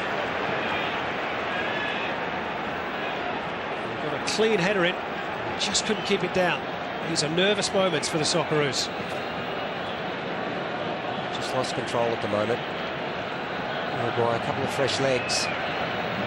Putting their foot on the ball, their build-up's better. They're a little bit more tired. They're not pressuring them so high up the park. They're playing out of defence now. He loses out. It's an English ball. Really is a case now, Craig, of who's going to blink first. Garcia straight into Aloisi. So there's the legs go, Simon. Extra time. It's about just keeping the mind sharp. If you switch off for 1 second, the details, as Hiddink repeatedly says, the details, leave one man free. And the details in attack. This type of situation, the delivery. Tony Vidmar's up from the back. I think will always be a threat. Free's got some sorting out to do. Aloisi, of course, plays in Spain, so he will converse quite easily with the Spanish official.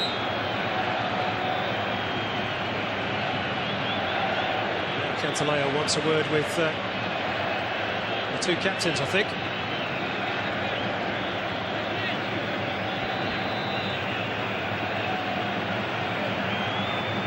All sorted out. Now can get on with the football. Chipperfield's delivery. It's the right idea again. Cahill the target. Carini for the first time tonight. So it's a very safe pair of hands. Ball too far.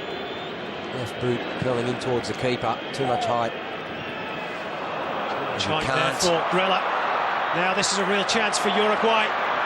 Round the back of Lucas Neil. Into the near post. Beaten away by the Australian defence. Yeah, brilliant. Brilliant defending. Brilliant defending. Poor work from Grella. The ball was bouncing, came out, was sold far too high up the park. Left Emerton with two guys running at him. Wasn't able to control the header. Stoyanov was in. Three men threw themselves at the ball.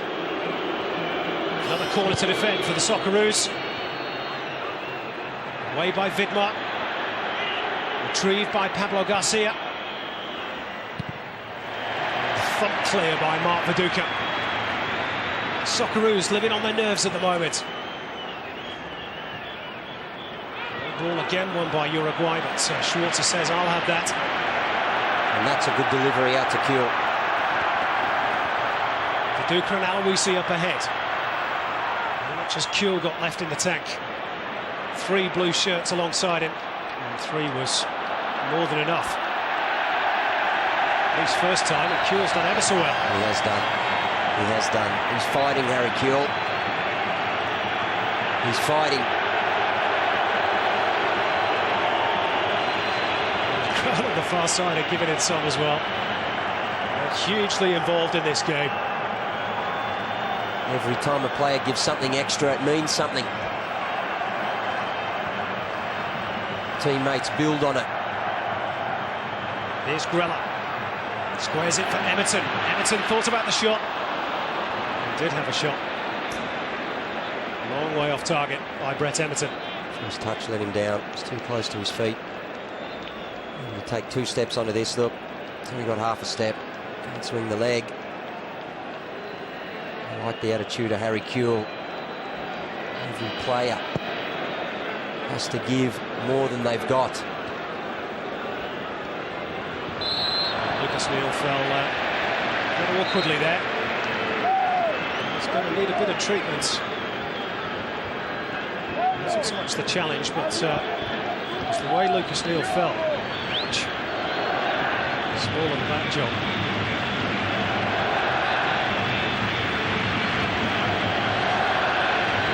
I'm sure he'll be all right. He's a tough character, Lucas Neal. Listen to the Aussie crowd.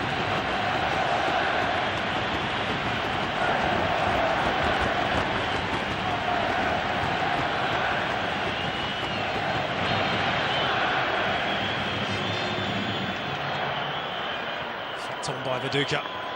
Well, Garcia was there. Viduka it's into a corner. Free kick. It's all right. They were out there, 3-on-2. Chipperfield had gone forward. Probably didn't need to. There's no advantage played.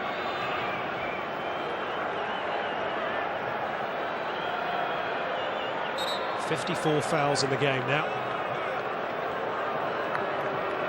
This is when you need to just dig in. It's all about heart. He's shown plenty of that. It's done brilliantly. Harmlessly through to the goalkeeper. And we've got some news from Andrew Orsatti. Simon, very interesting. I can see a few Aussies warming up, including Zelko Kalas. And I just wonder whether or not Hiddink is toying with the idea of bringing them on should this go to a penalty shootout. Well, that's interesting. I think Mark Schwarzer is the expert in saving penalties, isn't he?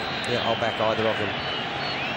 Thought, I still remember watching in '93 against Canada, saved 2 to get us through to the Argentina playoff. He was only 21 at the time. Showed a lot of strength. I'll back him. Do we back Australia to score from this free kick? This would be an opportune moment to score. First period of extra time is nearly up. Foul on Kuhl. Provides them with this free kick. Again, the crowd rises. Plenty up from the back. It's a deep one towards Aloisi. On the volley. Blocked by the Uruguayans again. And the whistle goes. The end of the first period of extra time. And yet again, the raw Craig remains in the throats of the Australian fans. That's pure Australian football. We can't do it easy. We haven't done it easy for 31 years. We're not going to do it easy tonight either. But to me, right to this point, it's been a heroic performance by this Australian team. One of the best passing performances, dominating, controlling a match against a genuine world-class side that Australia have ever had. The impact of Hiddink on this team has been marked. Oh, it's obvious. It's obvious. It's nothing short of brilliant. And if he gets us through tonight, he's a magician. But these guys deserve it. Ned Zelic said at the end of the game, it means nothing in international football. At the end of the day, you've still got to take the chance. These guys here, 13 of them so far, the whole squad, 42 or 45 right through qualification. 435 former players pulled on this green and gold. And of course, the late and great Johnny Warren. It's probably time to evoke the name of the great man, Simon. He's here with the boys. All those former players willing them on. They have got to get over the line. Well, the second period of extra time is about to begin. You can sense the tension and the excitement amongst the Australian fans. Players must be feeling this wave of energy from the crowd. 83,000, and that man will be a legend if Australia can do it tonight. They certainly worked hard enough for it. Chances have been pretty few and far between, certainly from inside the box. Can they find one chance, one goal in this final 15 minutes? If not, it'll be the shootout. Offside flag up against John Aloisi. Need to keep bodies back. Uruguay have shown in this game they're not too often going to break us down with their passing. Sling some balls in from wide areas. One thing we don't is to be caught short a man in the centre of defence. We can afford to be a little bit cautious. John Aloisi's got fresh legs. Again, Luis Medina Cantalejo is coming across to the Uruguayan bench. And another official is told to leave the dugout. It's two, by my reckoning.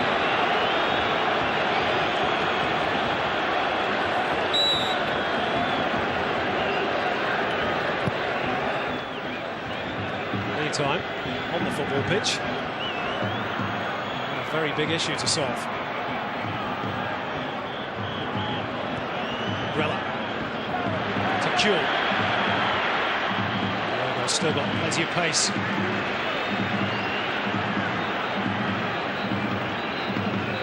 Essentially, Australia now have, I suppose, a front three of Kuhl, Viduka and Aloisi. Can find a goal from somewhere. Lovely touch by Harry Kuhl. Anderson was almost teed up, just delayed too long. Now Australia do need to get bodies back. That's good for us. Just don't need to commit too much forward. Chipperfield's gone in to join in. Anderson's up there as well.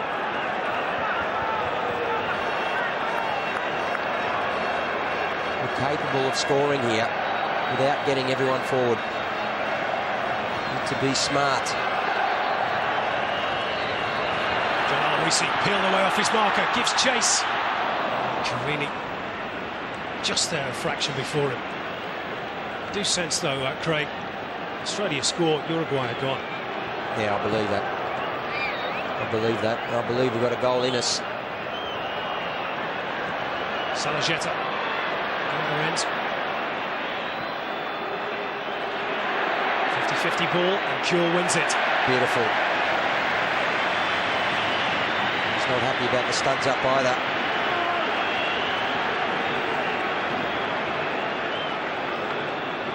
Sosa back to Diogo. Vinigrello on the hand.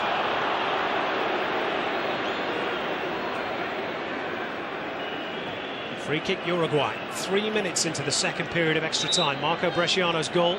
Emerton's limping badly. There goes the 35th minute. He's got cramps.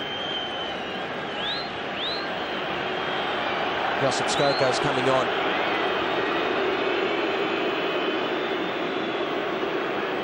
Skoko's going to have to wait for this free kick to be taken, I think. Emerton can't even move.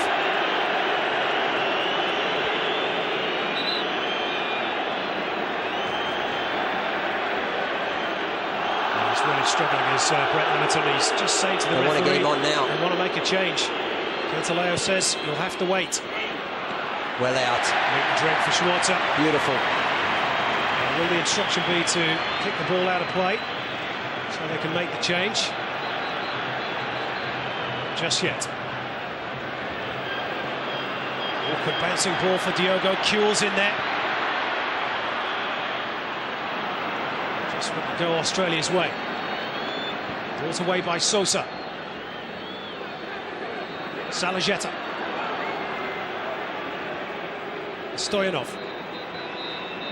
Well, they're still there making the challenges. Aloisi. Free kick given. He's done well, drawn the foul. Now we get Skoko on. Emmerton can't get off quick enough. Just waiting for the referee to look the right way because he's looking Richard Morales. Aloisi's got a problem with Lugano. Some jostling. Tempers frayed.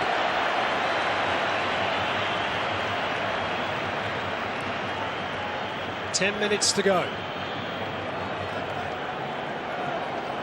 To make history.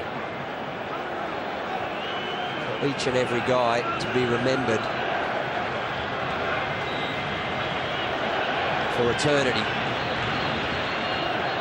Chipperfield goes down the line. Kuehl. Well, it's a goal kick. Even Fossati looks surprised.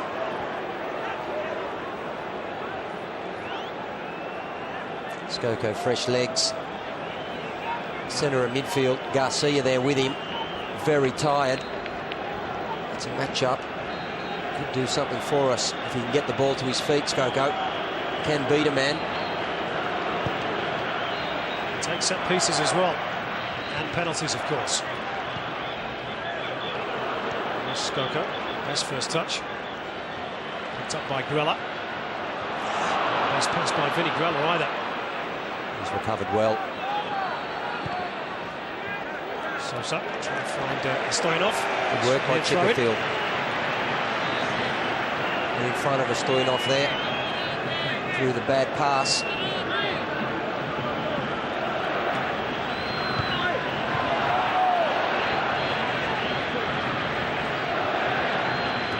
Attention. Fossati's just thrown a ball into the back of Chipperfield. Come on. No, it's tense, but have some class. He's had one or two tactics, hasn't he, throughout the two legs, Jorge Fossati. As usual, he's pleading innocence. And that's just given Australia a little extra spur. Again, the crowd rise. Skoko's delivery. Too close to the goalkeeper. Doesn't matter who takes them. They've been down Carini's throat all night. You can't have the coach throwing a ball at a player. He should be off sending the guy out. Get rid of the coach, get him off the bench, up in the stand. That's out of order. Certainly is. Sent two away from the bench already tonight as Cantaleo. The guy was trying to fight with one of the Argentine players. Just leave it on the pitch. Australia have won possession back again. Kuehl trying to find Aloisi. Picked up by Grella. Australia pushing, probing. Now the delivery's got to be good. Kalina. And go around him. Good ball. Skoko. Bit of space for Josip Skoko. Cut out by Pablo Garcia. It's made a difference. Skoko. Fresh legs in the middle. He's a presence now. Right on there earlier. Good little dart in behind the defence. 5 gold shirts to aim for. Again, the whistle has gone. Foul by Tim Cahill on this occasion. And again, some afters. Well, it's been niggly. Referee, I don't think has helped at times, Craig. It's been a little whistle happy. He's hitting implacable as ever. I just think there's some things that the assistant referees could and should have seen. All the stuff behind play, you know it's coming. I think the boys have dealt with it well. Again, it's all about preparation. Keep their minds on the job. Didn't get drawn in. Cahill finding Jason Kalina, who's almost at right back. Back to Cahill. Skoko is short. Cahill goes down the line. Good ball. Aloisi. Kuehl and Viduka wait in the middle. Skoko drills it in. Oh, real chance for Viduka and credit to Diego Lugano. It's world class. It's world class defending. It's quite outstanding. It's a great ball, but he read it all the way. Viduka took him out of the space. He knew. Corner Australia. Not the best. Away by Pablo Garcia. Kalina. Back to Skoko. Again, not a great delivery. Again, Australia will pick the scraps up. There's only one team that wants to win this at the moment, it seems. Here's Kuhl. In towards Viduka. Aloisi couldn't get there. The idea was right. Vidmar's header. Lugano in turn. Brilliant. Vinny Grella. Now Lucas Neal. Trying to seek out Aloisi. Didn't quite get there. Australia winning all the 50-50 balls at the moment. Uruguay look a tired team. Vidmar handballed off the chest. That was one then. Towards Viduka. Oh, out came Carini. It's fallen for Skoko. Josip Skoko. Good lad. I thought that was the moment just for a second. It's good. It's very good. It's keeping the pressure on. It's a lot of high balls into the box. Viduka. He's been majestic. He's won a lot. He's been a presence all night. And at this time, when you've got tired defenders, there's nothing wrong with just getting the ball in and around that box. Try and draw a mistake. Salajeta run out of it by Skoko. Oh, whistle's gone again by Cantaleo. Oh, I'm not sure about that one. Yeah, he's certainly been happy to blow it. Doesn't let much go. Not too many complaints though at the moment. Surely Australia can't blow it. 3.5 minutes left. Lucas Neal on Morales. Pablo Garcia's ball in. Lucas Neal. You've got to get to it. Morales. Oh, Morales! Oh, a metre or two wide of the post. Oh dear. That's just tight legs, that. You can hardly stand the tension. This is where it's difficult. You get the ball out, as soon as it's delivered back in, you've got to be close to people. Should have had someone near him. Lucas got across.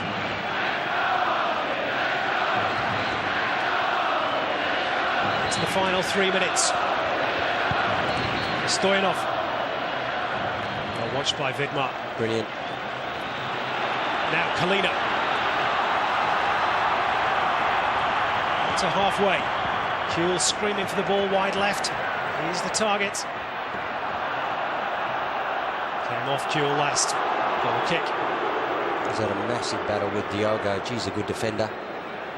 Nobody's worked harder than Kuhl for Australia tonight. No, he's been outstanding. He made the difference when he came on, but he's done it at both ends. He's tracked back 4 or 5 times when he really needed to. He's not been carried by anyone in this team. Indeed, they've all stood up.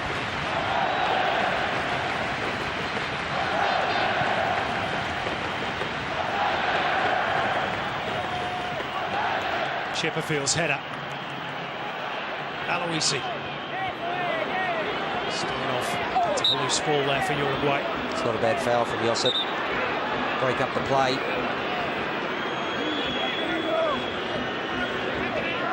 Just about 90 seconds left. They need bodies. Extra time. Schwarzer might have to come off his line. He's got to be strong. Pablo Garcia's ball in. Oh, and a real chance here for Australia. Oh, brilliant. Good work for the big man. Gee, it's a tight header. No power. Go now. Now you go. Kuhl's ball. Too far for Aloisi.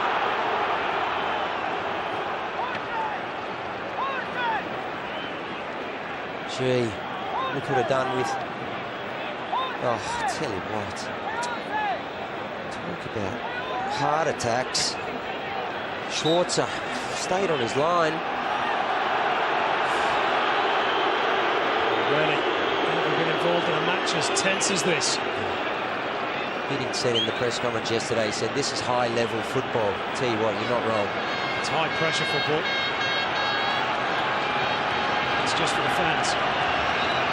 Well, if Australia are going to do it, then we're going to truly deserve it. This may be the last chance at extra time. Chipperfield's ball in. Don't you know it? Flags up again. It seems every time the ball goes in the penalty area, there's a foul by someone. And that may just be that for extra time. It looks like the dreaded shootout.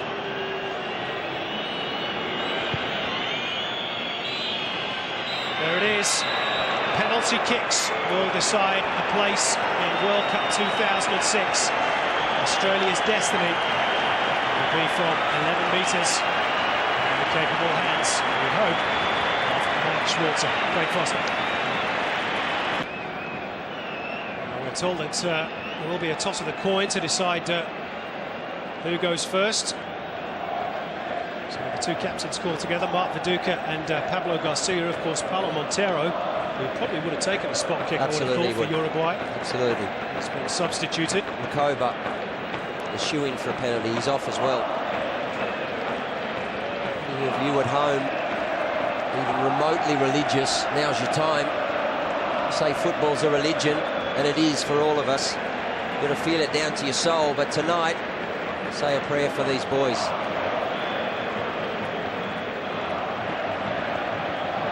They've certainly earned whatever divine guidance is come the way of this football game. They've worked so hard for the green and gold tonight.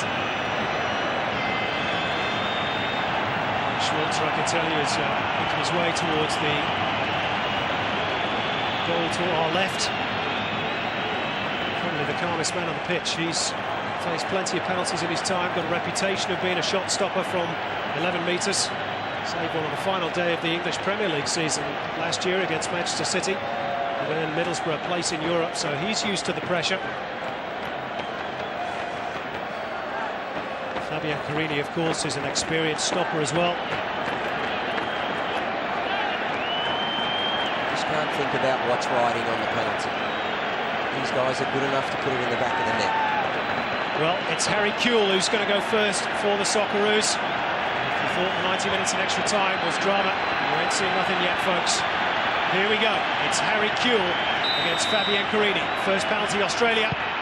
Beautiful. Goal. Beautifully put away by Harry Kewell. Sheer class, Harry. Sheer class. Was it ever in any doubt? No. Not with the game he's had tonight. You don't have the career he's had for being a shrieking violet. You step up and you get the job done. 1-0 for Australia in the penalty shootout. Now, next up is the man who scored the only goal in Montevideo. It's the left-footer Dario Rodriguez. Both benches linked arm in arm. Rodriguez against Mark Schwarzer. Save by Schwarzer! He's done it again! In the shootout, Mark Schwarzer is the hero for Australia. It's a massive save. It's huge. It is huge. He stood his ground beautifully. I liked it when Rodriguez stunted his run, not once but twice. Schwarzer's fast off his line, he's mobile. He didn't move early, he waited for the kick. Mark, you've done it once, son. You can do it again. Nice height, it had to be said. Listen, still a long way to go in this shootout. Still need nerves of steel from the spot. Next up is Lucas Neal, who's had a great game. It's Neal. Oh, it's 2-0. Australia 2-0 up in the shootout. And Lucas Neal was the calmest man on the pitch there. Pressure, what pressure? 2 steps, thank you very much. Pick the spot, knew where he was going, urging the crowd on Lucas. Oh, it's tense. The It's guys so tense. on halfway, arm in arm. Team spirit for the jersey. Now here's Gustavo Varela. Another save from Schwarzer and Australia, and nearly there. Sforella. Oh, it's just underneath Schwarzer. It's too good. Again, he held his ground, Schwarzer. He's reading them, he's not going early. It's worked once. Tony Vidmar. What a way to cap off a memorable career. Well, Vidmar was the man who captained Australia to a famous victory over Brazil in the Confederations Cup a few years ago. Drawn 14 years experience as a pro. Surely he's never had a kick as important as this. Well, he's done it all. He has done it all. He's seen every situation. He hasn't seen this.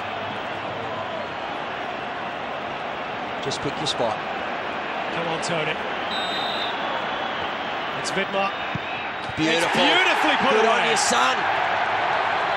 3-1, Australia in the shootout. And they're edging closer to the World Cup. He's the hero. Tony Vidmar is the hero tonight. Bresciano finished the goal. Tony Vidmar's been a colossus in the tradition of Yankos and the rest. He's been massive. Yeah, a lot of responsibility on a very young man's shoulders for Uruguay. Fabian Stoyanov against Mark Schwarzer. Here we go. Beautifully tucked away by Stoyanov. Yeah. 3-2. Must get this one. You must get this one. Have to score. You must go to 4-2 and put the pressure on there on this next kick. As you open the door, possible 3-3. Mark Viduka, and rightly so. He's played a captain's role, Mark Viduka. William Arnold can't look. Viduka. Oh, he's put it wide. Would you believe it? Mark Viduka. Mark Schwarzer now. Who was enormous in the first leg. Oh, he's been enormous tonight as well. People miss penalty kicks. Roberto Baggio missed. Michel Platini missed in a World Cup. He's been a great captain. Now up to Mark Schwarzer. This would be a great one to save. A great one to save. Schwarzer just perhaps a little mind game with Salagetta, asking whether the ball was on the spot. Here is Salagetta. Oh, Big great save again by Schwarzer! It's a huge save! Wonderful save! It's as big as we've ever seen in Australia. I'm sorry it is.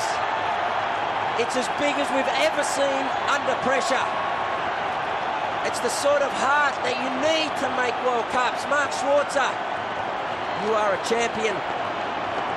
Now, that means that if John Aloisi can score this goal, Australia will be there. Are you sure? I'm trying to do my maths. I can hardly. 4-2. I can He hardly wins it stand for us. John. Here's Aloisi for a place in the You World win Cup. it for us. He scored! Australia have done it! John! Come on! John Aloisi, the Confederations Cup hero, has done it in the biggest game of all. Come on, Australia! Johnny Warren! At last, at long last. 31 years, 4 months and 24 days have passed since Australia ended its campaign at the '74 World Cup. And now, finally, belatedly, wonderfully and joyfully, Australia is back on the biggest stage. What a night! What drama, what tension. And it's ended in success, and Koos Hiddink is a legend. Oh, he's a freak, he's a genius. And his legend grows. But these guys talk about legends. They knew what they could achieve coming into these two games. John Aloisi, who better to get us through? A guy who's always put the national team first. It's cost his career at times. Comes from a big football family. Everyone in Adelaide will be going mad down there, right around the country. 32 years, Simon. 32 years. Bart's, his career was ended against Uruguay with a chop to the neck. He was a brilliant player. These guys, They've done it for the country. It's something very, very special. And they've put football on the map in this country. Kusinik has succeeded. Before him, Frank Arok, Terry Venables, Eddie Thompson, Frank Farina, all tried so hard. But tonight is Australia's night. They've deserved it. They've earned it. They said it was their time. It is their time. I tell you what, Greg, may not have been born in Australia. But tonight, I am, you are, we are Australia. The only question now is what can they do at the World Cup? This is a team from every community in Australia. It's our team, and our team are going to the World Cup. And Johnny, you told us so. Let's go down to Mike Tomalaris. Johnny Warren did tell us so, everyone. And John Aloisi, can you believe what is happening here? 32 years, the curse has been broken. Yeah, finally. We thought it was going to happen.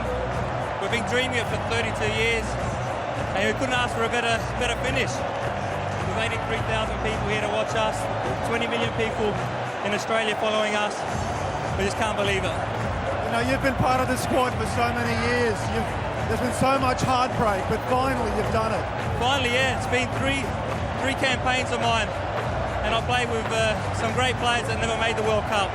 And I'm just happy, you know, at my age that I finally made it. For Tony Vidmar, that's 35. For Zelko Kalac, for Swartzy, for all those guys that are getting on now, we're finally going to go to the World Cup. But John, I've got to say, you did it the hard way. Yeah, we did. But we performed well tonight. I thought the boys did well. We were lucky enough to score in the first half.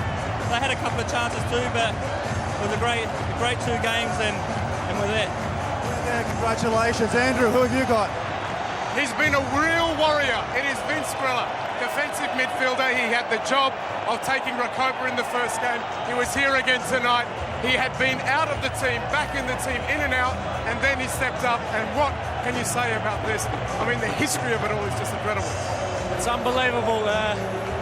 We worked so hard for this. The team in the last weeks really bonded together, and it's just an unbelievable feeling. What about the way you took the game after that opening half hour?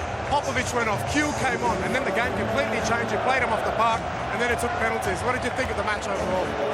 Well, I think we were a little bit tense in the first 10 minutes. Our passing wasn't too crash hot, and I think as we got sort of calmed down a bit and we just played good football, and when Harry come on, he looked great, and the team just played well together.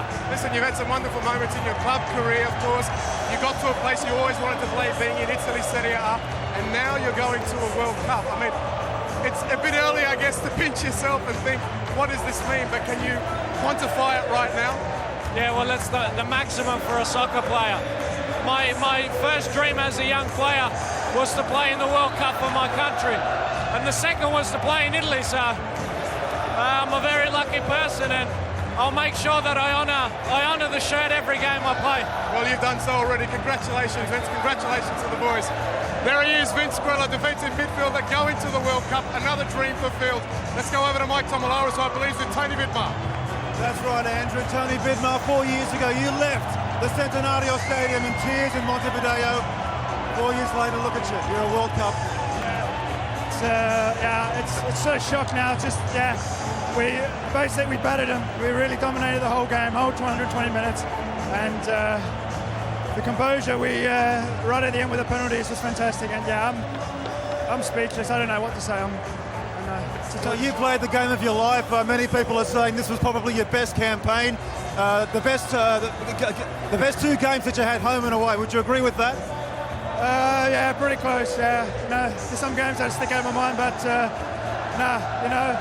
this was it. It was now or never, and unbelievable. And Tony, some of those critics had written you off. Yeah, well, I think the boys are going to go in the kitchen and make some humble pie, because a few have got to eat it now. Well, congratulations, Tony. After 4 campaigns, you are going to the World Cup, my friend. Yeah, fantastic. Thanks a lot. Hey! Tony Vidmar, a very happy man. I tell you what, after years of heartbreak, Australia is going to Germany in 2006. They certainly are, Mike. And look at these scenes around Telstra Stadium. Well, it's been a long old wait, and it's going to be a long old night. Fabulous scenes, and how these players have earned it. Men at work on the PA.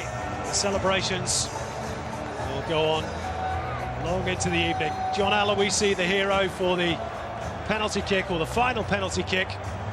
He'd been joking with his former colleague at Osasuna, Richard Morales, about who would go through, and Morales apparently told him that if Aloisi scored and Australia went through, he'd wring his neck. So I'm sure John Aloisi won't mind that.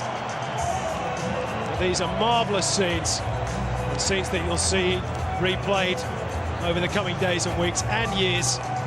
32 years of hurt are over. Australia are going to the World Cup. Ladies and gentlemen, this is a night Australian football will never, ever forget. Australia is going to the World Cup. Let's salute the 2006 Socceroos.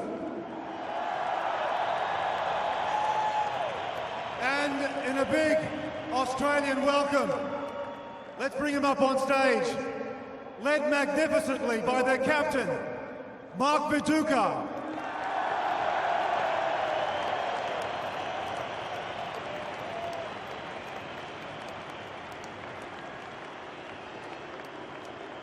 Timmy Cahill.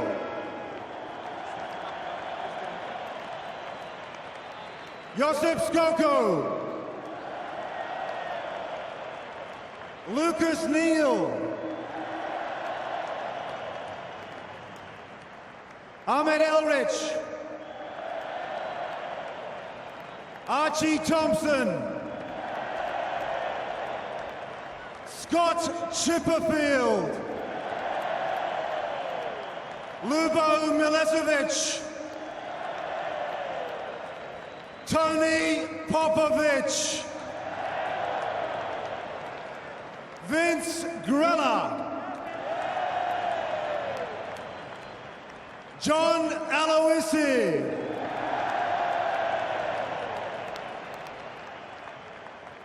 Michael Thwaite. Stan Lazaridis. Zelko Kalats. Marco Bresciano.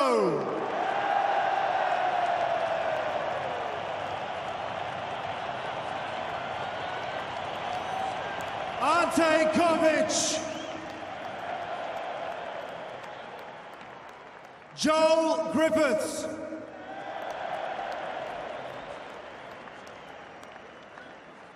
Luke Wilkshire.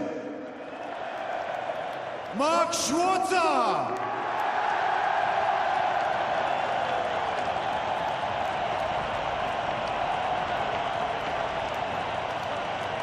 Tony Vidmar. And Harry Kuehl. Ladies and gentlemen, these boys are going to the World Cup next year.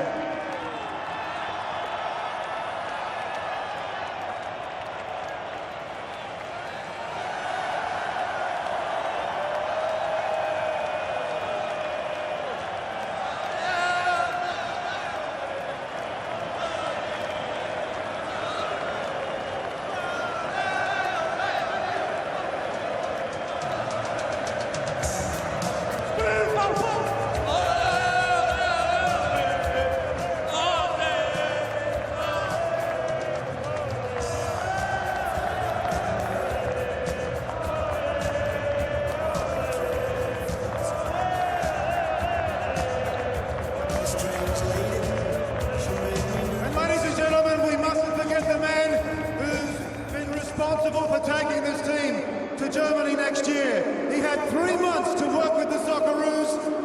Hus Hiddink and Graham Arnold as well, and the rest of the coaching staff for the Socceroos.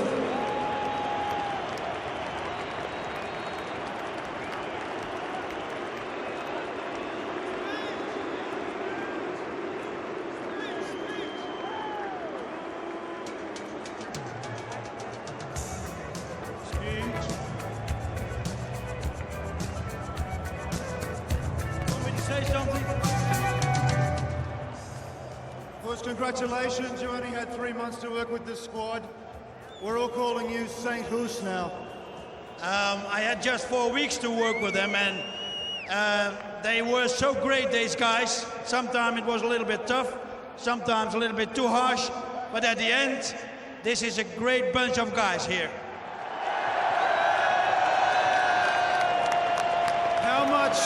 How much did belief play a role in this squad? The belief to succeed, the belief, the will, and the hunger. When we started preparing in August in Holland, I found a group who was very eager to get, after 32 years, very close to Holland in Germany on this World Cup. And I think once more, and then we stop talking, celebrate people, once more a huge applause for these guys.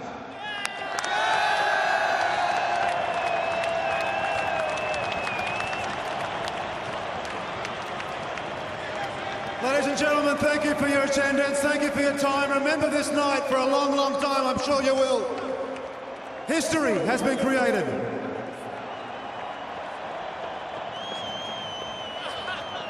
Get in there!